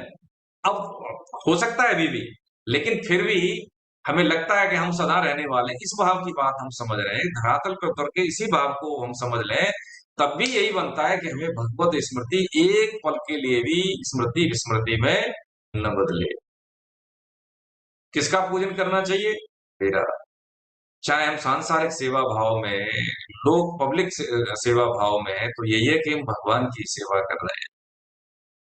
भगवान हमसे दूर नहीं है, क्योंकि ईश्वर है नित्य निरंतर, हर पल, जब जब हमें आवश्यकता होती है तब तब भगवान ही हमें प्राप्त होते हैं। देखिए एक बार हुआ क्या, ये सत्य घटना है, गुरु नानक देव जी के समय की है। कि उनके एक सेवादार थे, सेवा सिंह को जब भोजन प्रसादी हुई, लंगर प्रसादी हुई, तो उसमें समय एक मजदूर था। तो मजदूर, वैसी गाड़ी हुआ करती थी ना उस जमाने में, बोझा ढोने की, हाथ से ही होते थे, गरीब आदमी, तो उसके पास इतना धन नहीं होता था, अपने घर से आया था वहां पे काम करने के लिए दूर से, तो वहीं पर लंगर प्रसादी वो छकता था और वहीं से अपना भगवान का नाम लेना और अपनी सेवा पूजा करना, जो भी मेहनत कर तो उसने क्या है अपना जो है उसको तांगा शब्द समझ लेते हैं, जो जो गाड़ी थी वजन ढोने वाली उसको साइड में लगाया और अपना भेष तो कैसा होता है, मजदूर धूप में काम कर रहा हो तो उसका हुलिया देखो काला शरीर हो जाता है, पसीने से लथपथ, कपड़े उसके बहुत गंदे, ठीक है, और उसको हम हे दृष्टि से देखते हैं कई बारी, लेकिन देखे वो जमीन पे काम कर रहा है बेचारा, ठीक है। आज जो हमें वस्तु मिल जाती है उसी की वजह से मिल जाती है, इधर से उधर वस्तु मिलती है, खैर। तो वो जब लंगर प्रसाद के लिए वो भी खड़ा हो गया, तो जो सेवा सिंह था उसने कहा रीछ कहीं का, चल दूर हो जा, आगे एकदम से, अरे हम बांट रहे हैं, थोड़ा सा धैर्य रखो। अब ऐसे करके वो बेचारा इतना था उसको प्रसाद रोज, लेकिन अब उसको डांट दिया, बेचारा दूर खड़ा हो गया, रीछ और बोल दिया उसको, क्योंकि उसका हुलिया ऐसा ही था बेचारे का। अब उसको दिया भी नहीं उस दिन। अब उसने कहा जैसे हरी इच्छा, कोई बात नहीं, गरीब आदमी क्या कहे बेचारा, शकल से ही उसको लगता है कि कोई भी ताड़ ना दे देगा उसको। अब देखिए उसने कुछ नहीं कहा, ये घोर व्यवहार है, घोर कैसा, पाप में व्यवहार था। कौन? सेवा सिंह, भगवान साक्षात भगवत अवतार थे गुरु नानक देव जी महाराज, उनका सेवादार। समझे इस चीज को, देखो माया मोह की बात समझे कि वो क्या था, उनका सेवादार, और व्यवहार हो गया उनसे ये। अब क्या होगा आप देखिए, यही जो श्लोक की जो थीम समझ रहे हैं हम, कुछ समय के बाद उनको सीवियर प्रॉब्लम हुई, उनका शरीर पूरा हो गया सेवा सिंह का। सेवा सिंह की जगह पे उनके बेटे को सेवा दे दी। तो समय बदला, कुछ दिन बाद एक आता है कि कोई साधु सन्यासी टाइप का कोई विरक्त आता था और वहां पे प्रसाद ग्रहण करके जाता था, उसके साथ रीछ था एक, तो रीछ भी प्रसाद के लिए अपने दोनों हाथ खड़े कर देता और फिर वो प्रणाम करता था उधर ऐसे करके गुरुद्वारे की तरफ। लोगों को बड़ा कुतूहल हुआ कि रीछ, ये तो पाप योनि का, देखिए ये ऐसा कर रहा है। तो ये बात कई बार ऐसा लोग करीब जैसे जब जब आए वो व्यक्ति तब तब हुआ, तो ये बात गुरु नानक देव जी के पास पहुंची। तो वहां पे जब सब सेवादार थे उन्होंने कहा कि महाराज जी रीछ है, ऐसे ऐसे करता है, तो हंसने लगे कि वो रीछ नहीं है, वो आप ही में से कोई एक है भाई। महाराज कौन है? कि सेवा सिंह। कि सेवा सिंह क्या? अब वो जो लड़का सुन रहा था उन्होंने कहा अरे महाराज आप तो सदा सेवा की है मेरे पिताजी ने, आप उनका कल्याण करते महाराज, ये कैसे हो गया? आपकी सेवा की तब भी उनका पतन हो गया, ऐसे कैसे हो सकता है? ये बात समझ में नहीं। तो देखिए उन्होंने जो बात कही वो पकड़ने की है, वो इसी श्लोक की थी, वो क्या है कि कोई किसी के संग में रहे ये गारंटी नहीं होती। भगवान क्या कहते हैं, योग शिवम वहाम्य, मैं वहन करता हूं। लेकिन संत कृपा देखें तो उन्होंने कहा कि देखो ये कर्म का जो परिणाम है किसी को नहीं बख्शता, मिलता ही है। भगवान को ही देखो ना, श्राप मिला है ना, श्राप के लिए उन्होंने क्या क्या नहीं, हमें तो उन दुख को हम सोच भी नहीं सकते जो उन्होंने झेला, है ना। वन में चले गए, सीता हरण हुआ है, नंगे पैर गए, कृष्ण को देखो 7 भाई मार दिए हैं, माता पिता को कष्ट हुआ कितना, ऐसा हमें कभी कष्ट ऐसा हो सकता है? सोच भी नहीं सकते, लेकिन भगवान आए को मिला। तो ये बात का प्रमाण है कि अनुकूलता प्रतिकूलता के लिए हमें अपने लक्ष्य को नहीं छोड़ना चाहिए कभी, पक्की बात है, और कुछ घाटा नहीं होगा इससे। फिर सेवा सिंह के बेटे ने कहा कि प्रभु जो है सो है, लेकिन अब इनका कल्याण हो। उन्होंने अपने हाथ से वो प्रसादी उठाई, हाथ से उसके बेटे को दी, उनका इसको अब दे गया, जो प्रसादी खिलाई तब उसका कल्याण हुआ सेवा सिंह का। तो यहाँ पे क्या है, भूत प्रेतों का पूजन करने वाले भूत प्रेतों को ही प्राप्त होते हैं। यदि कोई भी पुण्य कार्य कर रहा है, यदि उसमें कोई निकृष्ट कर्म हो गया तब उसका पतन हो जाता है, तो ये तो निकृष्ट कार्य है जीवन भर, देख लीजिए क्या होगा, है ना। जो नर कहते हैं ना कि बकरी पाती खात है ताकि काड़ी खाल, जो नर बकरी खात है उसके कौन हवाल। कि जब पत्ती हरी पत्तियां खा लेती है बकरी तो उसकी खाल खींची जाती है सांसारिक रूप से, लेकिन जो बकरी खाते हैं उनके कौन, उसका क्या हाल होगा, साहित्यकार ने लिखा है। ये बात समझ में आती नहीं है जी, क्योंकि दम्भ इतना है, पद प्रतिष्ठा पोस्ट ऐश्वर्य ये सब जान गए, इसके ये मतलब इतना घटाटोप है जिसके आगे हमें कुछ दिखता है, उसके आगे हमें कुछ दिखता नहीं, ऐसी स्थिति में ये हमारे अभी काम की नहीं है, ये उम्र चुक जाएगी तब की चीज है जब ये हो। देखिए मैं फिर आपके चरणों में निवेदन करूं, सेमिनार में या क्लासों में या कभी कभी जैसे गोष्ठियां होती हैं, हमने देखा है रोते हैं गीता को भाव से जिस तरह से नहीं समझा, वो लोग कहते हैं कि नहीं, गलती होगी, बहुत गलती होगी, काश ये मुझे जीवन के आरंभिक काल में मिल जाए। चलो ठीक है, 20 साल की अवस्था में मिल जाती, बचपन में नहीं मिली तो 25 के, चलो 30 में ही मिल जाती, 40 में मिल जाती, लेकिन मिल रही है कब? 50 के बाद, 60 के बाद या 70 के बाद। हालांकि कोई बात नहीं, बीत गई सो बीत गई, राख रही तो, ये बात है। लेकिन परिणाम जीवन के कुछ और ही होते, जीवन में वैल्यू एडिशन होता, जीवन में आनंद होता, दृष्टिकोण अच्छा होता है, हेल्थी वातावरण को हम समझते, कुछ हम कर पाते। वो तो कुछ नहीं, हम सारी जिंदगी कष्ट में जीते रहे, कष्ट में जीते रहे, है ना। ये एक है कि किसी साहित्यकार ने सही कहा है कि हर फैसला होता नहीं सिक्का उछाल के, हर फैसला होता नहीं सिक्का उछाल के, सिक्का, हर फैसला होता नहीं सिक्का उछाल के, ये दिल का मामला है, जरा देखो पल। मोबाइल के दौर के आशिक को क्या पता, कैसे लिखते थे खत में कलेजा निकाल के। ये सांसारिक उदाहरण तो जरूर है, लेकिन ये उदाहरण हमारी गुरुकुल परंपरा के अधीन होके आगे बढ़ने की स्थिति को परिभाषित करने के लिए, जैसे कि पहले के जो प्रेमी हुआ करते थे वो चिट्ठी पत्री के माध्यम से प्रेम का आदान प्रदान किया करते थे, और उनमें केवल भोग इच्छा नहीं होती थी, प्रेम होता था, शुद्ध प्रेम होता था, चाहे जैसा भी है, किस अवस्था में भी है, शरीर बुढ़ा हो गया तब भी उसका प्रेम कम नहीं होता था। लेकिन मोबाइल के तो यानी ये अब इतना स्पीड अप है कि तू नहीं तो कोई और नहीं तो क्या, पता नहीं पहला कितना सातवां प्रेम। आध्यात्मिक बात नहीं, हम सांसारिक बात समझ रहे हैं। अब अध्यात्म को समझते हैं कि यदि कोई व्यक्ति अनन्य भाव से केवल प्रभु को संबंध स्थापित हो जाता है तो कोई भी संबंध हो प्रभु में ही होता है उसका, क्योंकि वासुदेवम सर्वम की बात को भगवान ने अध्याय 9 में यहाँ पे समझाया है कि वासुदेवम सर्वम, ज्ञान क्या है कि भगवान ही सब में है, विज्ञान क्या है कि बस सब ये अनुभूति हो जाए कि सब में ईश्वरीय ही विज्ञान है। ये विज्ञान वो नहीं सांसारिक वाला कि भाई साइंटिस्ट वाला ये विज्ञान, साइंस वाला नहीं, विज्ञान क्या है, ये अनुभूति हो रही, यही विद्या सर्वश्रेष्ठ विद्या है, जो पवित्र करने वाली है, श्रेष्ठ है, प्रत्यक्षा बताया ना कि मतलब प्रत्यक्ष रूप से ये अनुभव में आने वाली है। यदि हम एक नाम लेंगे तो एक नाम का प्रतिफल होगा, पानी पीते तो प्यास बुझती, ऐसे ही हम कोई भी परमार्थिक कार्य के लिए हम प्रयास करेंगे तो उसका पुण्य प्रतिफल होगा ही होगा, लेकिन हम नहीं चाहेंगे तो ये कई गुना बढ़ जाएगा, कई गुना बढ़ जाएगा। जैसे राष्ट्रपति से कोई चीज मांग ली, ये दे दो, लेकिन कहो कि जो मर्जी है वो आप दे दो, क्या देगा? उसके अधिकार में है, चल ठीक है मैं मुक्त कर देता हूँ तो मुक्त कर देगा। ऐसी स्थिति में हम मांग करके फंस जाते हैं। सकाम भाव से कोई भी हम पुण्य काम करें तो हम फंस जाते हैं, हमारी सोच उतनी है ना, ज्यादा है ही नहीं। लेकिन यदि हम माता पिता अपने हिसाब से गिफ्ट देंगे तो वो अच्छा गिफ्ट देंगे, और मांग लेंगे हमें तो भाई हमारी औकात इतनी टिकड़ी दे दो, हमें तो वो दे दो जी, टेडी बियर दे दो, भाई बच्चा क्या मांगेगा अपनी क्षमता के अनुसार। लेकिन यदि इतना हो जाए कि जो आप दे दो तो ठीक है, तो माँ बाप अपनी गुंजाइश, अपनी हैसियत और बच्चे के अनुकूल जो हो सकता है वही गिफ्ट। सांसारिक बात है, इसमें कोई रॉकेट साइंस नहीं है जो लॉजिक लगाने की ज्यादा। हरे कृष्ण। आगे हम समझते हैं।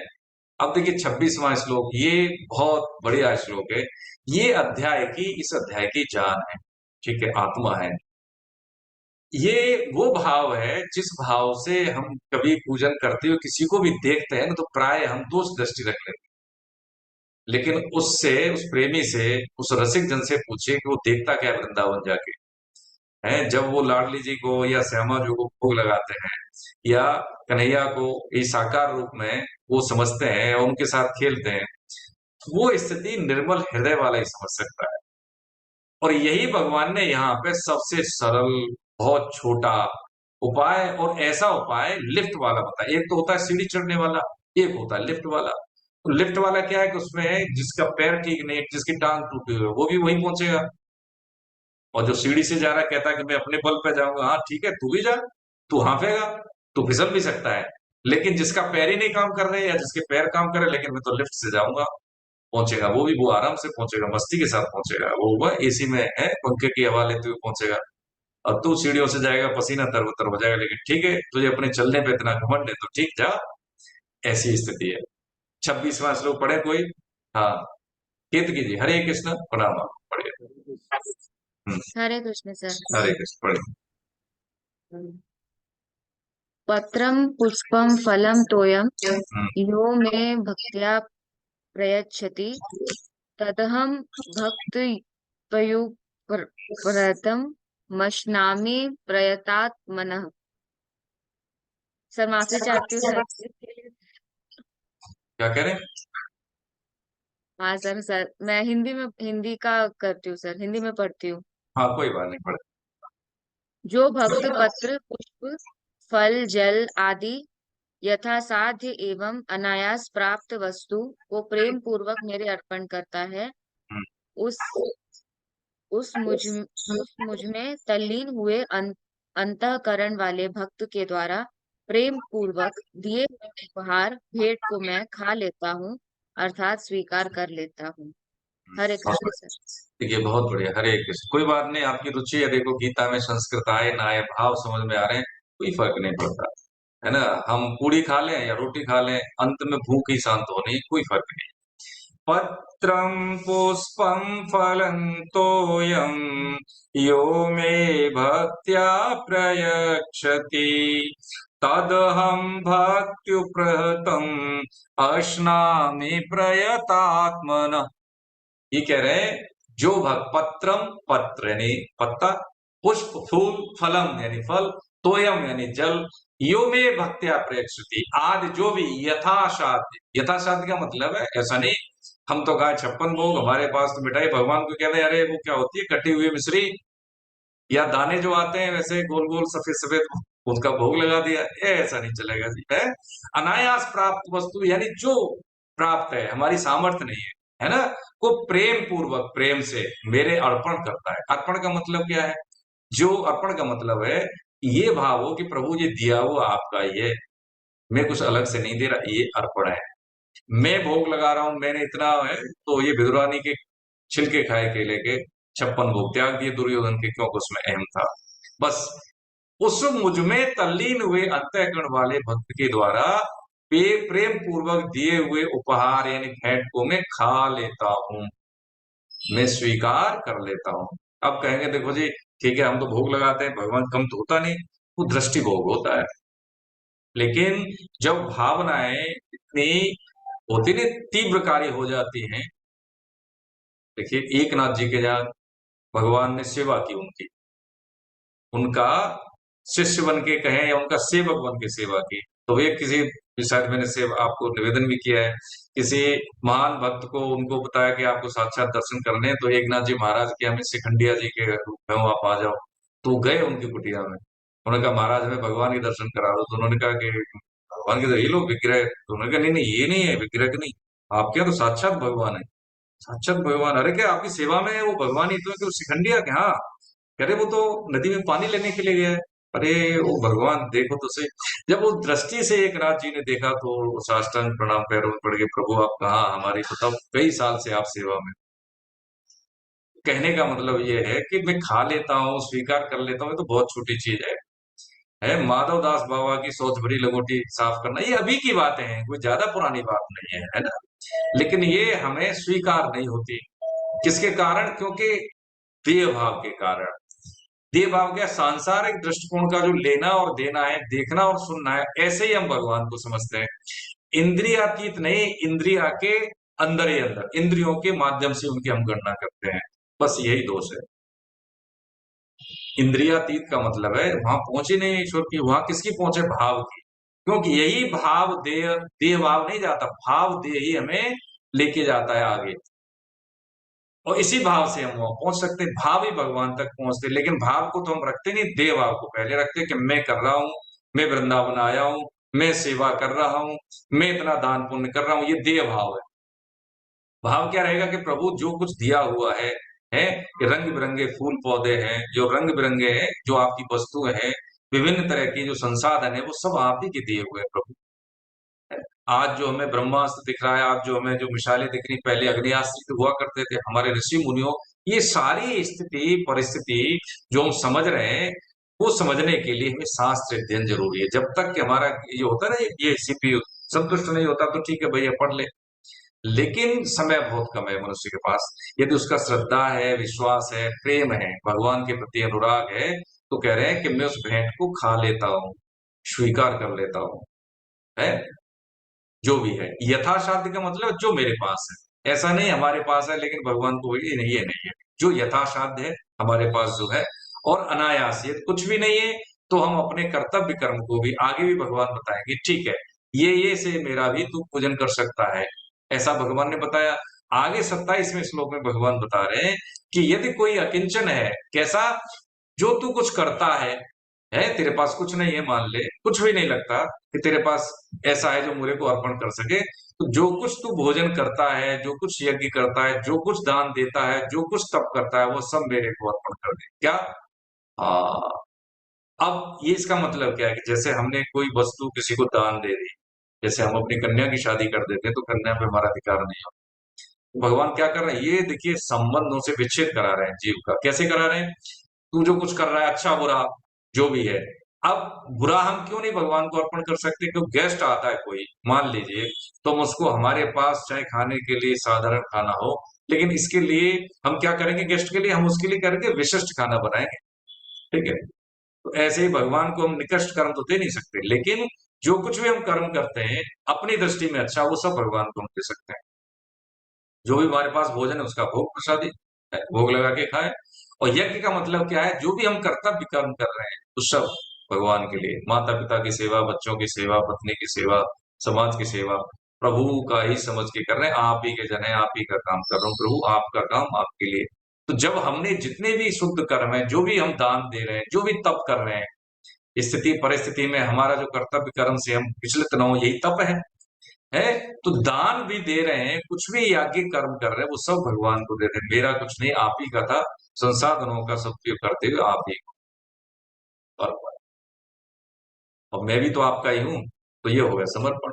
तो इससे होगा क्या कि हमारे बंधन का गठन नहीं होगा, बंधन बनेगी नहीं, हमारे संबंधों का विच्छेद होगा। बस संबंध का विच्छेद ही भगवान से संबंध स्थापित करना है, बस इतनी सी बात। ये भगवान ने 27वें श्लोक में कह दिया कि ये तेरे पास कुछ नहीं है।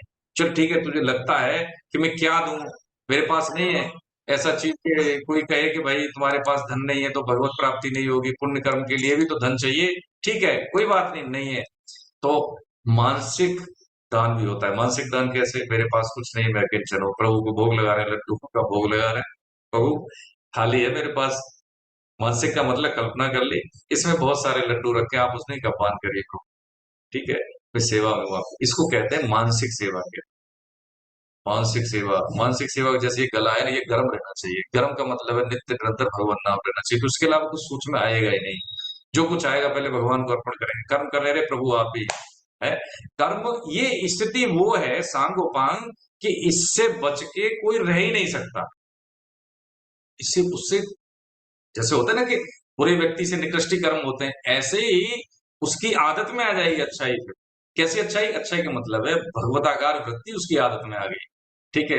अब हम बात कर रहे हैं, हमें चौधरी साहब दिख रहे हैं, प्रभु प्रणाम आपको, ठीक है, हम बात कर रहे हैं आपसे, लेकिन हम आपके माथे पे दिख रहे हैं क्या? हरे कृष्ण कृष्ण कृष्ण हरे हरे, हरे राम हरे राम, हमें माथे पे दिख रहा है आपके? ये मानसिक सेवा ये है कि बात हम कुछ भी कर रहे हैं, हम सांसारिक की बात कर रहे हैं, ठीक है, बिजनेस की बात कर रहे हैं, लेकिन मन में चल रहा है देखो हरे कृष्ण कृष्ण, माथे पे लिख रहा है आपके, हम आपकी ओर देख रहे हैं, लेकिन आपको नहीं पता। ये मानसिक सेवा है। अकिंचन भाव है, कुछ नहीं है हमारे पास, प्रभु हम तो सन्यासी विरक्त हैं, उनके पास कहाँ से 26-56 भोग आए है? जो कुछ मिल गया, कुछ आकाश वृत्तिक रूप से उसका ही भोग प्रसाद, रोटी मिल गई भिक्षावृत्ति से, वो क्या करते हैं? वो ये तो करते हैं। तो अब कोई, ठीक है, संसाधन है कैलाश साहब, हरे कृष्ण प्रणाम प्रभु जी, दर्शन हो रहा आपके, संसाधन है उसका क्या, भगवान आपने इतना दिया, मुझे कैसे सेवा हो जाए, कि गौ सेवा हो जाए।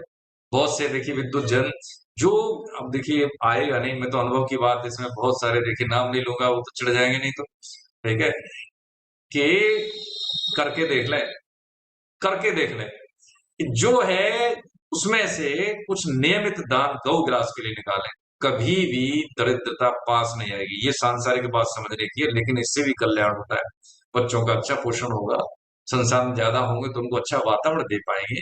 करके देखें, गौ ग्रास निकाल के देखें, नियमित आय नियमित दान, जहां मर्जी हो, जिस गौशाला से जुड़े, जितना दे पाए करके देखें। फिर ऐसी स्थिति बनती है कि कहां से आ जाए मैं और दे दूं, कहां से आ जाए और दे दूं, ये मन है ना जब मिलता है तो ऐसा होता है। लेकिन जीत किसकी होती है कि जो था उसमें से दे दे, भाव जो था उसमें से दे, क्योंकि हमारा है ही नहीं, ये दिया हुआ है। हम स्कूल में नहीं आए अपने प्रयास से, हमारे बच्चे हम अपने प्रयास से हमारे पास नहीं आए। विधान भगवान का है, दिया हुआ सब ईश्वर का है। सदुपयोग कर ले इसका, इकट्ठा करके करोगे, नाश ही होना इसका। बच्चों की वृत्ति भी बेकार को वृत्ति हो जाएगी, उसको बर्बाद कर देंगे उसको। इसलिए वैल्यू एडिशन, सदुपयोग कर ले उसका, समय का भी और संसाधन का भी। बस ये बहुत बड़ी बात है। हमारे पास कितने ऐसे ऐसे ऐसे असेट्स हैं जिनका हम अपने शरीर रहते हुए, जीवन रहते हुए, उसका हम कई गुना सदुपयोग कर सकते हैं, कई गुना। 1 लाख है तो उसकी 1 लाख ही रहेगी, कुछ ब्याज बढ़ जाएगी, मान लीजिए 2 लाख हो जाएगा, 1 लाख से 4 लाख हो जाएगा, कितना बढ़ेगा, 10 लाख हो जाएगा। लेकिन एक सांस अरबों रुपए में नहीं खरीदी जा सकती। फिर क्या किस काम का रह गया, बताइए किस काम का रहेगा। सिलेंडर नहीं मिला, चले गए, है। तो ये हमारे निषिद्ध कर्मों का ही परिणाम होता है। तो भगवान कहते हैं जो कुछ तू कर रहा है वो मेरे को दे दे, तो आने जाने का तेरा रास्ता ही खत्म हो गया, बंधन ही नहीं। अनुकूलताएं प्रतिकूलताएं तू भोग के खत्म कर रहा है, आने का आगे का तो ऋण तू चुका रहा है, तो बस वो योग क्षेमम, फिर मेरी जिम्मेदारी होगी ना भाई।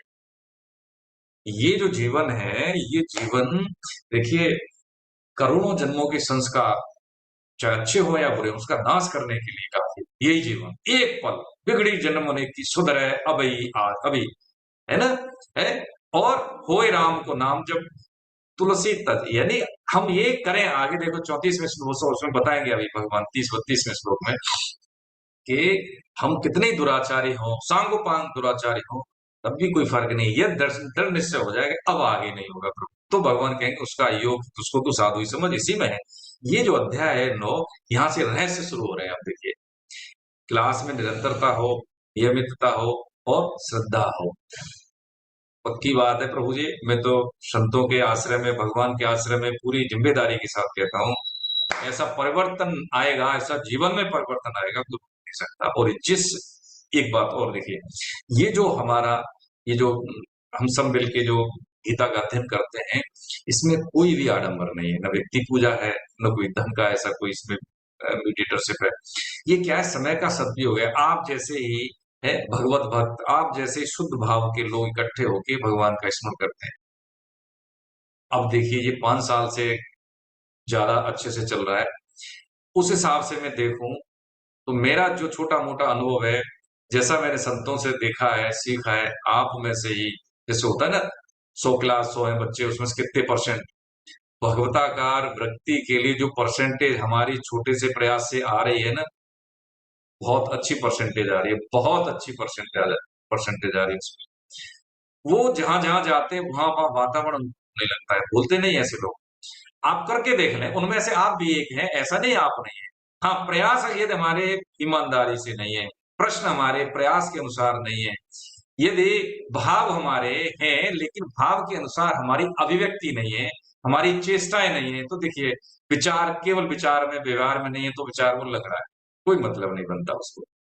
जैसा भगवान ने कहा है वैसा यदि उतार लें, है ना, तो कोई कारण नहीं बनता कि उसकी उसकी फल, यानी फलन की गति हो ना, ऐसा हो ही नहीं सकता। सूरज निकले, अंधकार रहेगा क्या? सूरज में अंधकार है, बताइए। जहां भगवान है वो आनंद की कोई कमी है क्या? वह है ही नहीं, वह इंद्रिय जनित कोई भी चीज है ही नहीं। ऐसे ही जो सिद्ध संत हैं, जब संत ज्ञानेश्वर जी महाराज जब 20 साल की अवस्था से भी कम थे, है ना, किशोरावस्था में थे, तो उनकी ख्याति पहुंची बहुत दूर। ये तो देखिए ज्यादा पुरानी बात नहीं, ये तो ऐतिहासिक कालपन थी, 1500 समथिंग, या ये मध्यकालीन की बात। तो संत चांग देव जी थे, मनुष्य की आयु ज्यादा से ज्यादा 100-125 साल, उनकी आयु 1400 साल थी। कैसे? क्योंकि अपने पुरुषार्थ से उन्होंने श्वासों का प्राणायाम, प्राण का आयाम, सांसें लेते थे, 1 मिनट में एक लेते थे, है। ये जो अभी देवरा बाबा 24 घंटे में उनकी आयु, हमारी तो 24 घंटे में 24 घंटे खपत हो रही है, खर्च हो रही है। उनकी 24 घंटे में 24 घंटे तो खपत हो रही थी, लेकिन 3 घंटे बढ़ती भी थी उनकी आयु। हर 24 घंटे में 3 घंटे उनकी आयु बढ़ती थी, श्वास प्रक्रिया में नियंत्रण से। अच्छा, करते क्या थे? भगवान नाम लेते थे, पूरे हौस भर के भगवान के नाम कहते थे, और सबको कहते भगवान का नाम लो, भगवान का नाम। मेरी भी समझ में नहीं आई, जब मेरे दर्शन हुआ तो वैसे ही कहते थे, पचवा भगवान। और जिससे प्रसन्न हो जाते तो वो बोलते मार्किन, मार्किन कपड़ा होता है, मार्किन सब पुराने लोग समझते होंगे।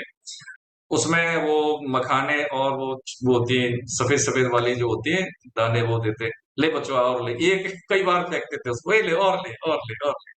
ठीक है। ऐसे भाव, ऐसे सिद्ध संतों के दर्शन होने से सूक्ष्म शरीर प्रभावित होता है। ठीक है। उनके पास बैठने से, भगवान राम के वचन है, लक्ष्मण को यही बताया कि तुम ये सब छोड़ो नाम, तुम बस उनकी बातें ध्यान रखो, बस वही उनकी सेवा है। भगवान की सेवा का मतलब क्या है? भगवान को मानने का मतलब है कि भगवान की बात को मान, बाप को माने और बाप की न माने तो काय की सेवा, काय का बाप, यही है। तो कह रहे हैं जो कुछ तू कर रहा है ना भैया, जो कुछ तू दान कर रहा है, जो कुछ तू तप कर रहा है, जो कुछ भी तू करता है, भोजन भी कर रहा है ना, हाँ ठीक है, वो भी क्रिया, भोजन भी क्या है? भजन है, ये कह रहे हैं भगवान, है ना? अध्याय 4 में 24वां श्लोक भोजन मंत्र है, देख ले उसको। तो जो कुछ भी क्रियाएं हो रही है सब भगवान का, फिर अलग से क्या करने की जरूरत, कुछ भी करने की जरूरत नहीं है। जीवन एक महोत्सव है, life is beautiful if one see beyond it, ठीक अंग्रेजी में कहा।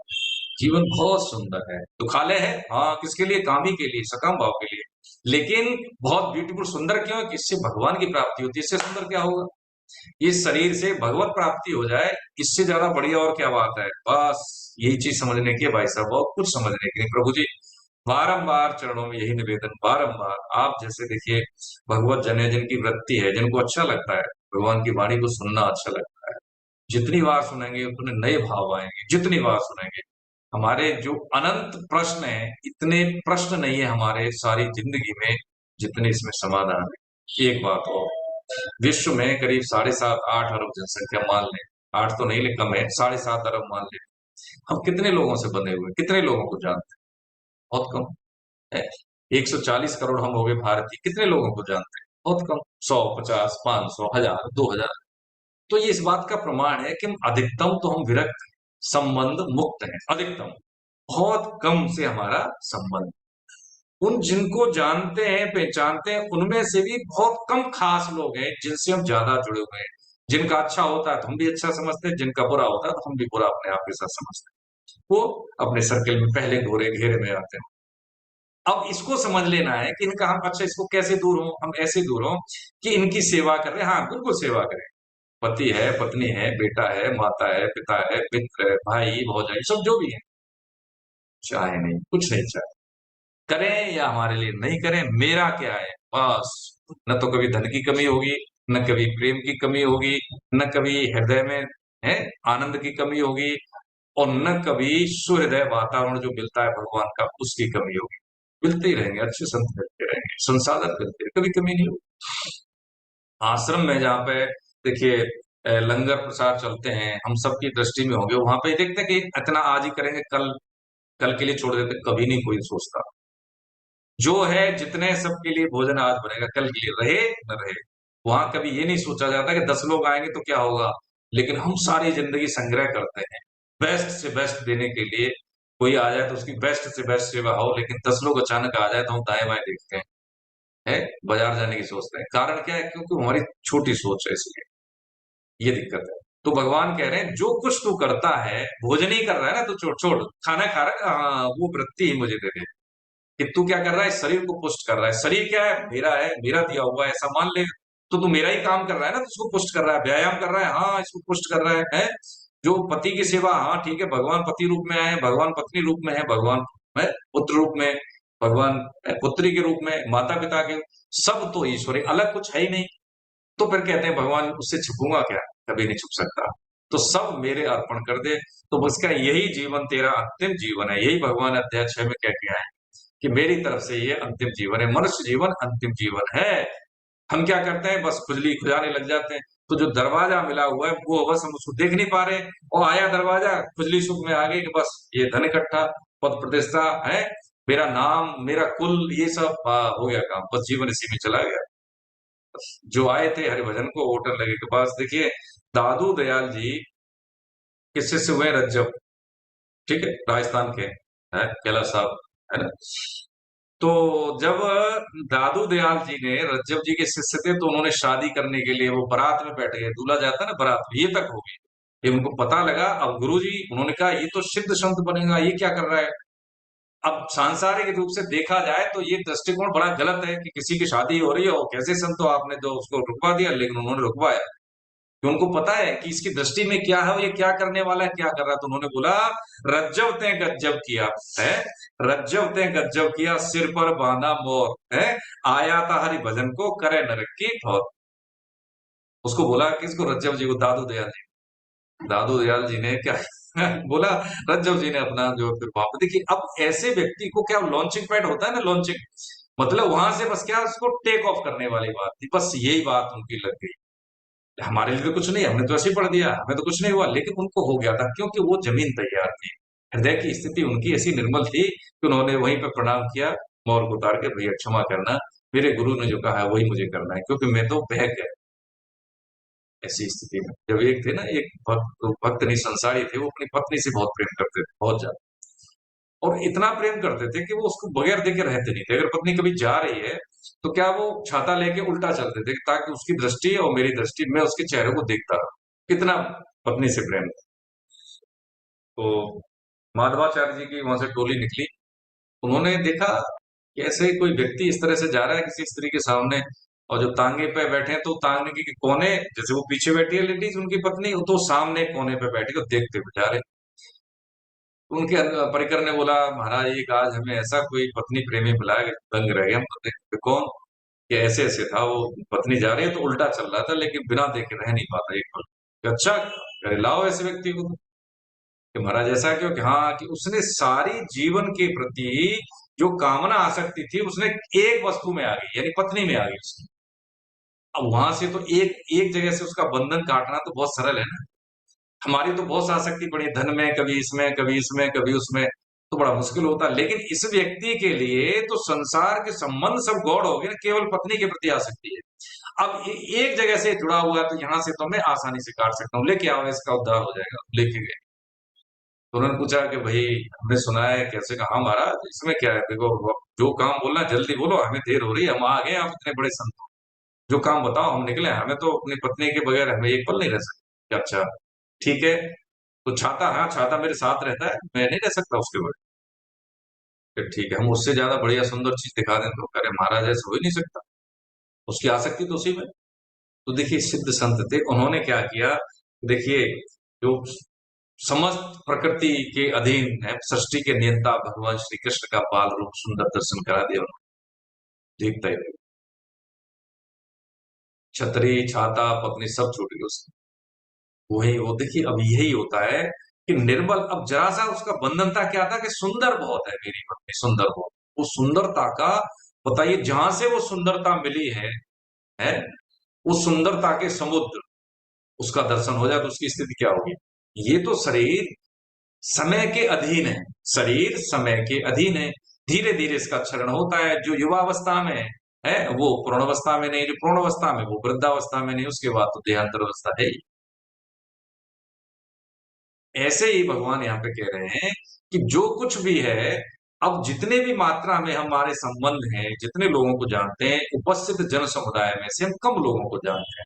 इसलिए हमारे ये हमें होश आ जाए कि हम कम बड़े हो, हमारा जो संपर्क है, संबंध है, बहुत कम सांसारिक है, ज्यादा तक तो हम असंसारिक ही हैं।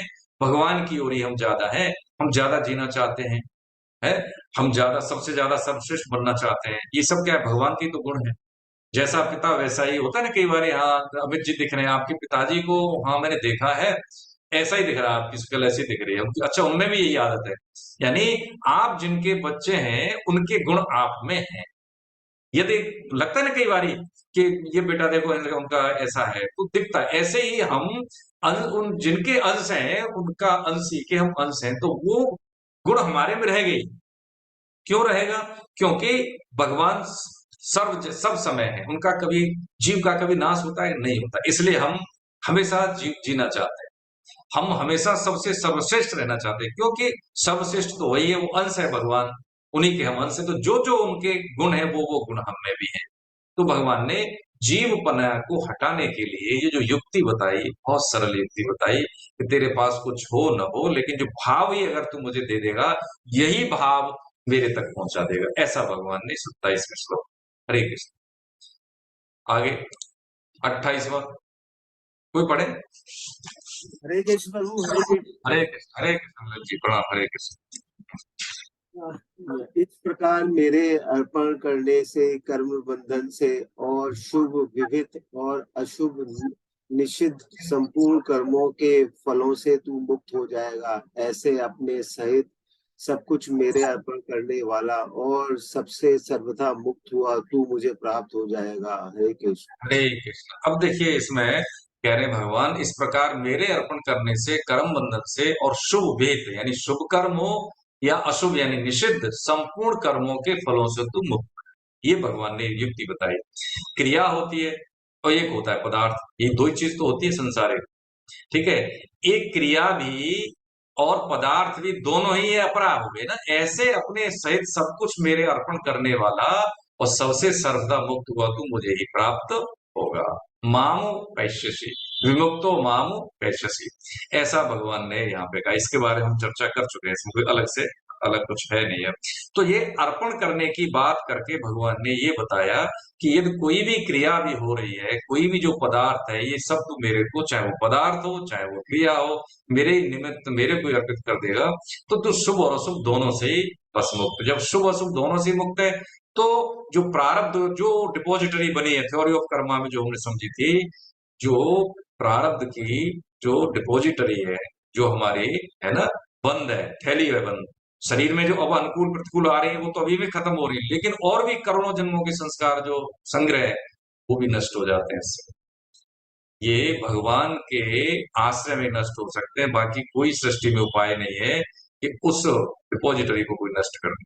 बस क्या है आगे, क्या है आगे भगवान बता रहे हैं कैसे नष्ट होगा बंदी। अब समझिए इसमें। मैं संपूर्ण प्राणियों में समान हूं, उन प्राणियों में न तो कोई मेरा द्वेषी है और न कोई प्रिय है, परंतु जो प्रेम पूर्वक मेरा भजन करते हैं वे मुझ में है और मैं। अब ये शंका होती है, क्या शंका होती है? शंका ये होती है कि भाई आप जैसे मान लीजिए कि ये हो गया कि भगवान को समर्पित हैं उनके लिए तो प्रभु है, जो नहीं है तो उनके लिए नहीं है, तो ये तो द्वेष भाव हो गया ना, पक्षपात हो गया। मानता है तो ठीक है ना।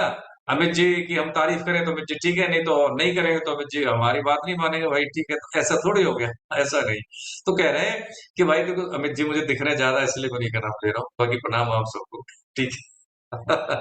कि मैं संपूर्ण प्राणियों में, देखिए ये जो शास्त्रों में वर्णन आया है कि जीव की जो मात्रा कितनी, कैसा होता है जीव, कितना आकार होता है, तो उसमें बताया है, सिद्धों ने भी बताया है, शास्त्रों में भी वर्णन है कि जैसे बाल का जो अग्रभाग होता है ना, बाल का अग्रभाग, उसको 100 बराबर भागों में बांट लें और उस एक भाग जो है उसको फिर 100 बराबर भागों में बांट लें, उससे भी सूक्ष्म होता है जीव का आकार।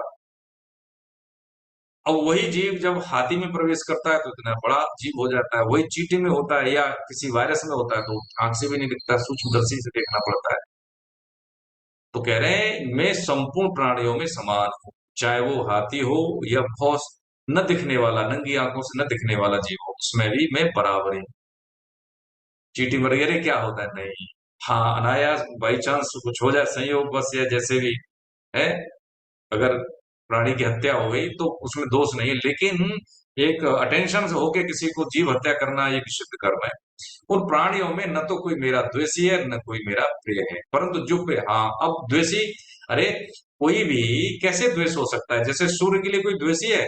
कोई सूर्य भगवान को अर्घ दे तो क्या उसको रोशनी नहीं मिलेगी? और देता उसको मिलेगी, ऐसा है क्या? हवा, सबको हवा मिल रही है।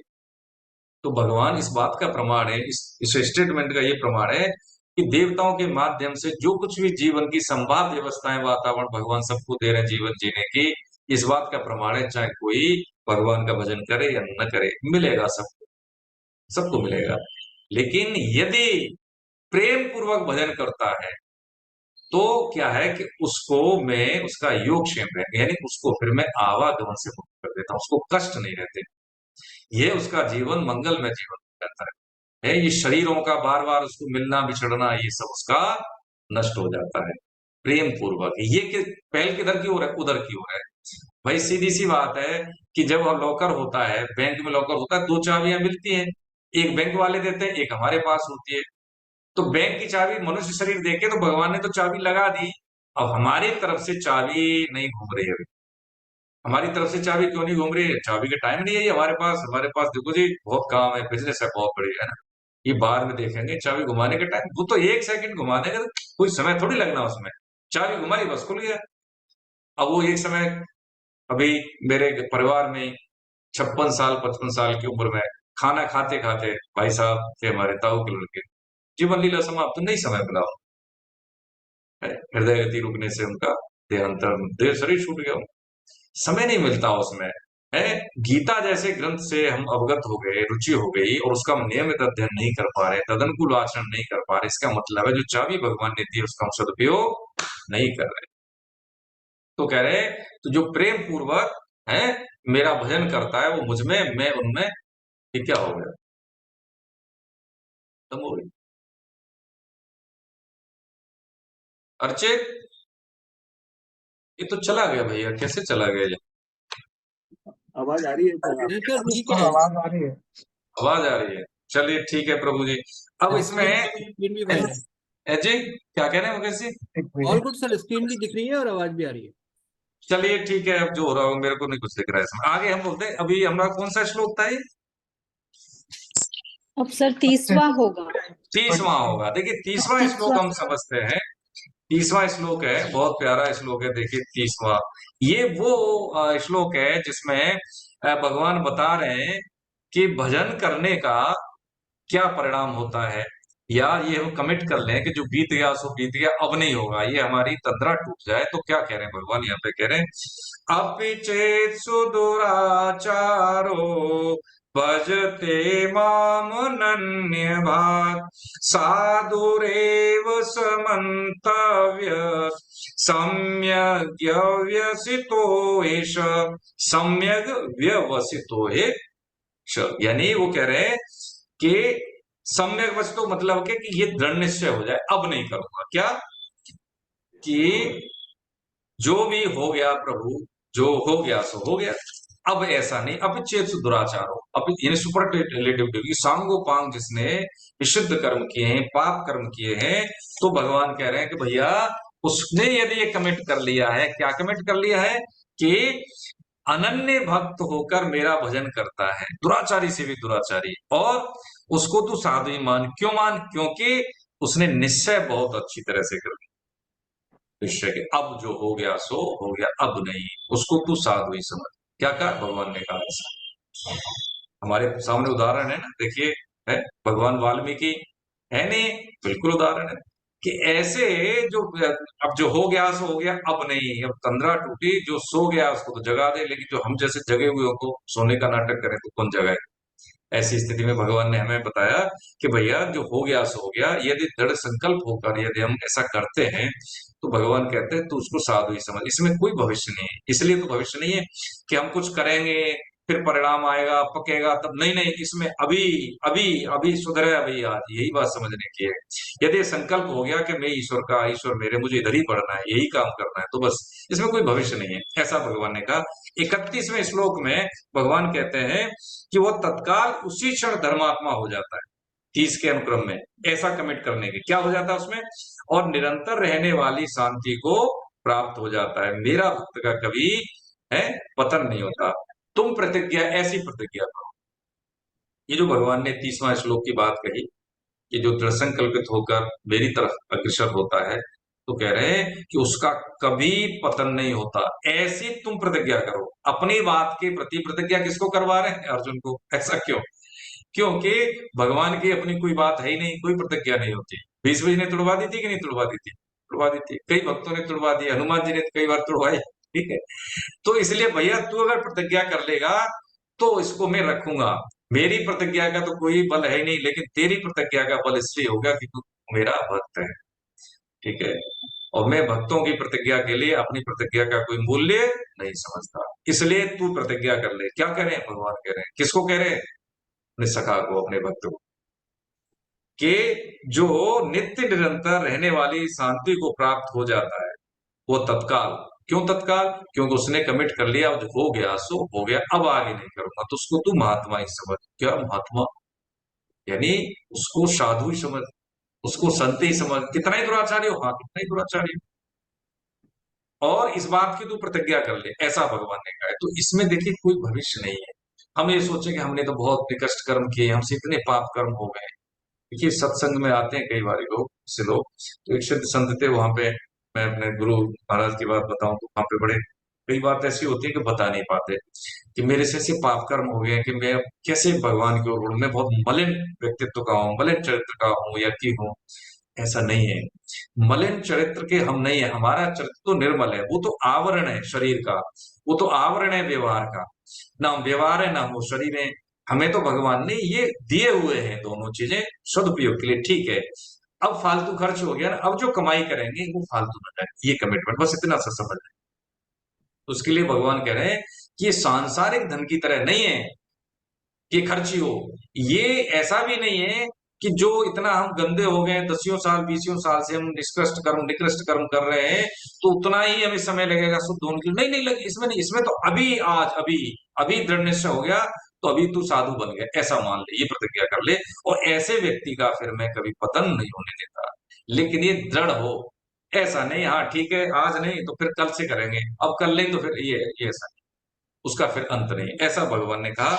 और आगे भगवान यहाँ बोलते हैं 32वें श्लोक में बता रहे हैं कि ये जो इस भक्ति के 7 अधिकारी बताए भगवान ने, है ना, उनमें से देखो 7 बताएंगे, पहले जो श्लोक में 4 बता रहे हैं 32वें श्लोक में, है ना, 32वें श्लोक में 4 कौन से बता रहे हैं कि जो भी पाप योनि वाले हो, जो भी स्त्रियां, अब देखिए समझने की बात है इसमें, जो हमारी जो वर्ण व्यवस्था है, जो सामाजिक व्यवस्था है, उस पर चोट कर रहे भगवान इसमें कि जो भी पाप योनि वाले हों, स्त्रियां, वैश्य और शूद्र 4 हो गए, वे भी सर्वदा मेरे शरण होकर निसंदेह परम गति को प्राप्त होने वाले, ठीक है।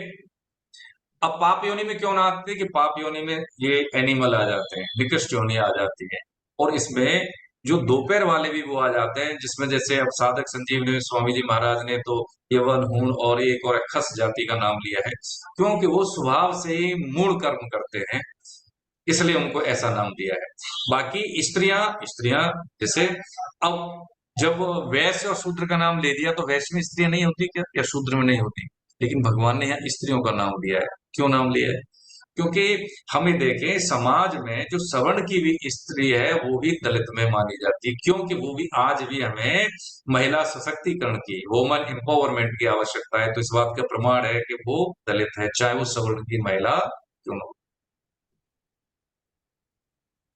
वैसे ये सब अधिकारी बताए भगवान ने, चाहे वो पाप योनि वाले हो, पाप योनि वाले कौन से, जैसे हाथी, गजेंद्र, है ना, थे ना, अभी जैसे रीछ का नाम लिया, ये थे ना।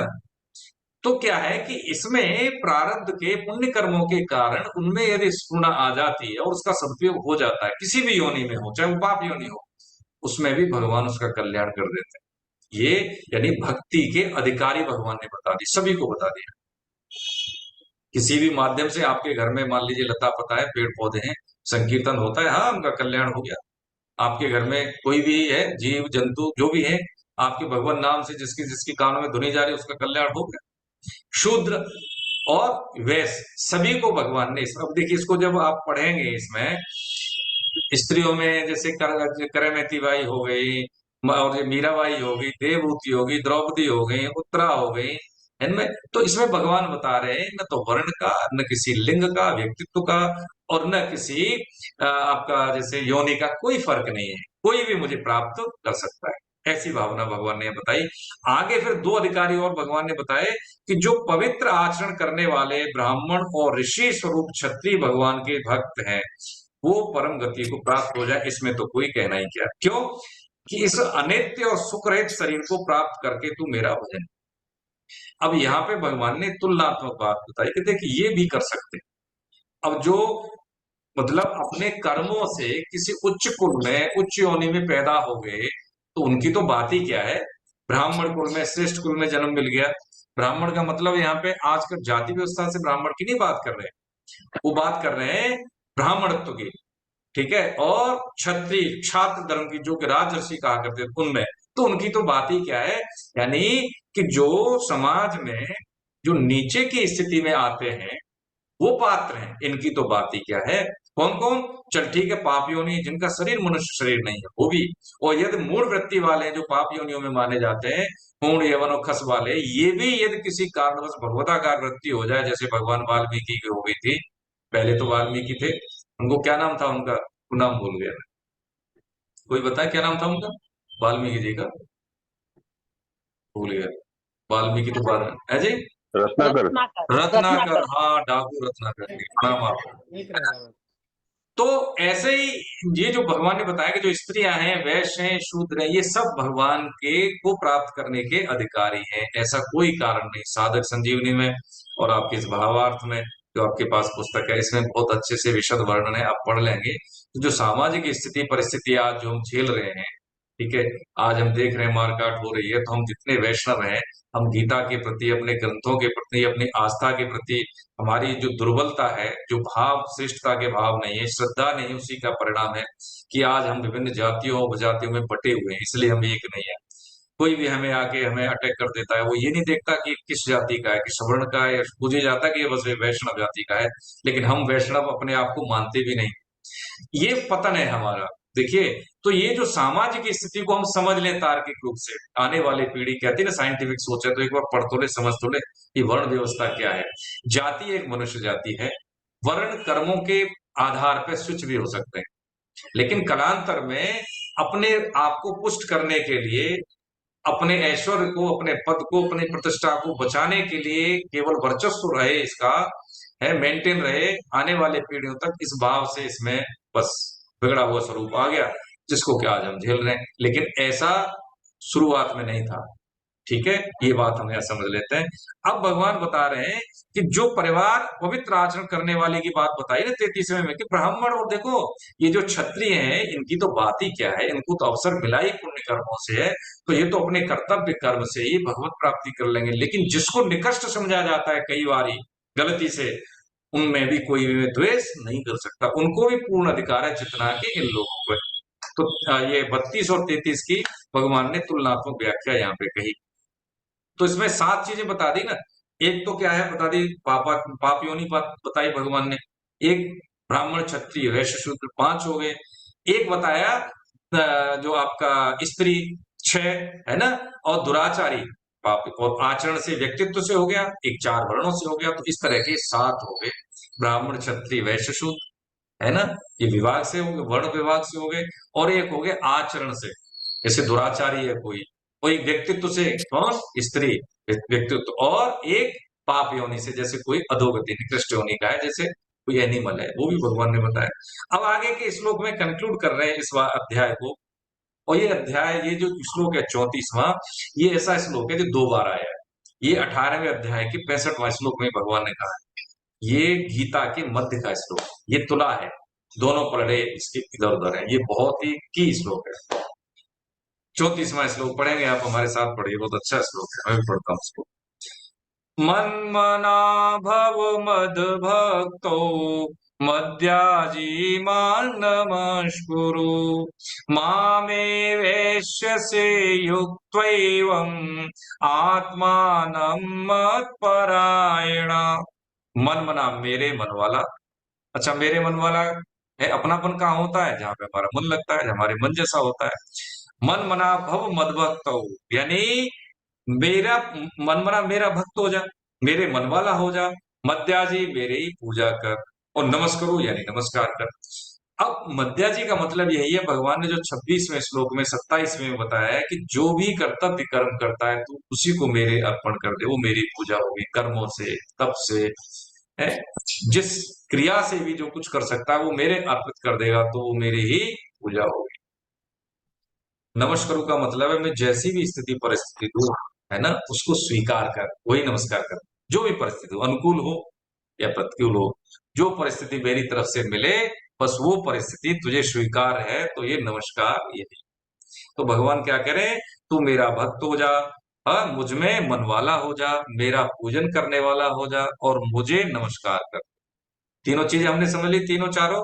मनमना मद भक्तो मध्याजी माम नमस्कुरु। और क्या इस प्रकार अपने आप को मेरे साथ लगाकर, मेरे प्राण मत परायणा, तू मुझे ही प्राप्त होगा, इसमें कोई संशय, ऐसा भगवान ने कहा। ये 34वां श्लोक, यही 18वें अध्याय में भगवान ने दोबारा कहा है, फिर जब गीता कंक्लूड हो रही है तब। ठीक है, अंत में यही बसता है। अब ये अध्याय जो 7 का जो मैडम बता रही थी, मैडम पुष्पलता जी, पुष्पा शुक्ला जी हैं क्या? हरे कृष्ण नहीं है मुझे लगता है।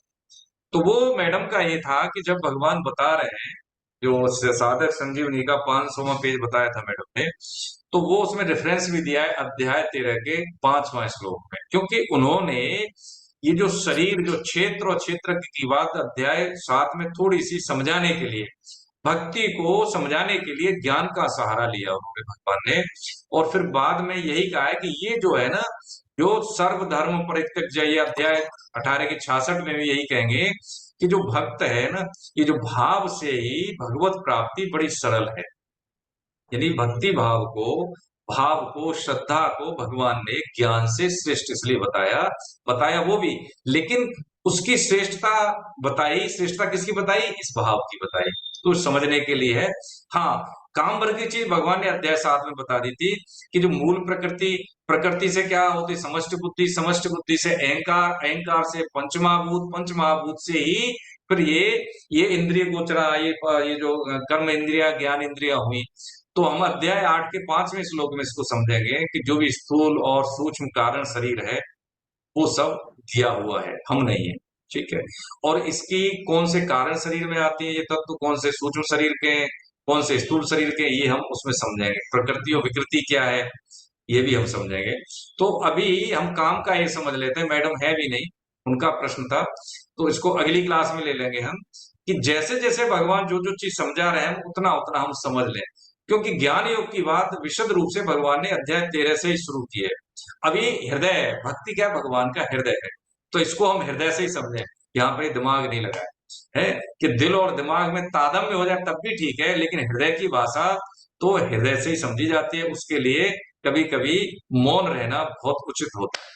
ठीक है, आज इतना ही, और कोई प्रश्न हो तो ठीक है। हाँ, एक चीज और निवेदन करूं प्रभु जी, देखिए गोरखपुर गीता सेमिनार हो रही है गोरखपुर में, आप जैसे ही जिन्होंने एक ही सेमिनार अटेंड की, भाई साहब हैं वो बनारस के हैं, श्री प्रकाश श्रीवास्तव जी साहब, एक ही सेमिनार अटेंड की और उनका मन बन गया कि मैं तो गीता प्रेस में जाके करूंगा।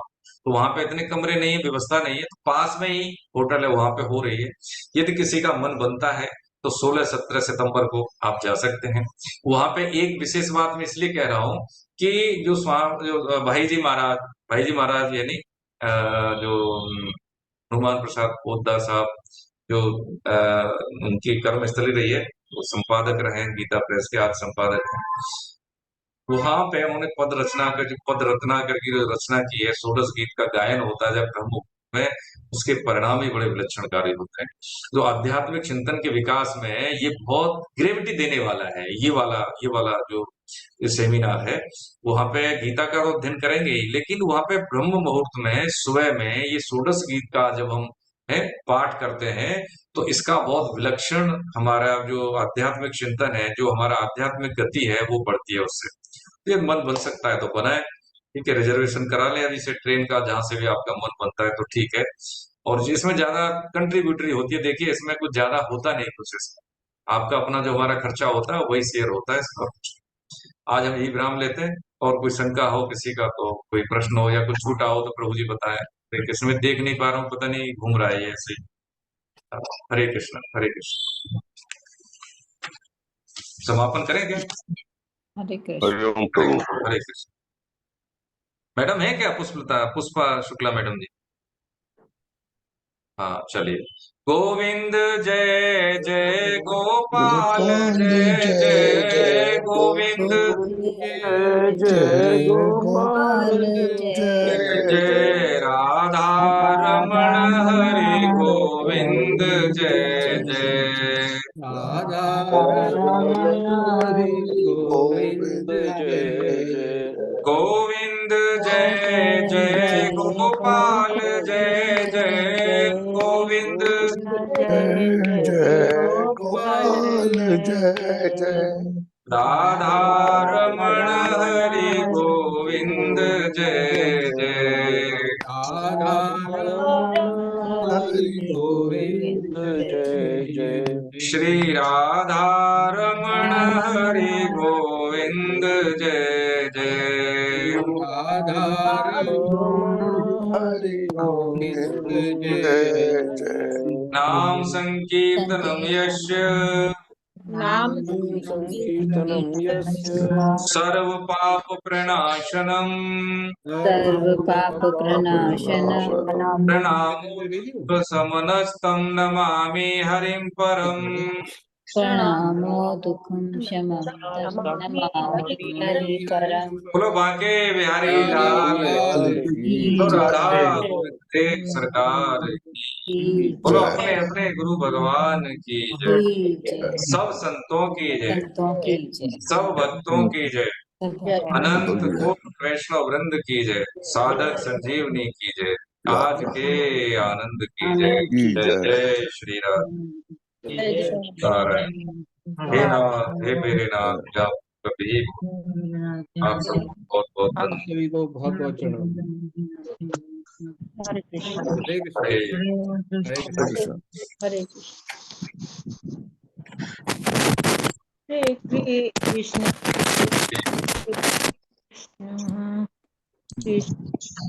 हरे अरे अब दिख गया ये, अब तो दिख रहा है। क्या हो गया था? अब दिखने लगा। चलिए ठीक है, बहुत बहुत प्रणाम प्रणाम, आप सबको दर्शन हो गए तो हरे कृष्ण हरे कृष्ण हरे कृष्ण। लिंक शेयर कर देंगे हम वहाँ का जो है गोरखपुर सेमिनार का। गीता प्रेस के पास है, इसलिए थोड़ा सा हम तो बोल रहे हैं, आपके संज्ञान में ला रहे हैं। अगर इच्छा बनती है तो जरूर आए, अच्छा लगेगा, बहुत बढ़िया। हरे कृष्ण प्रणाम।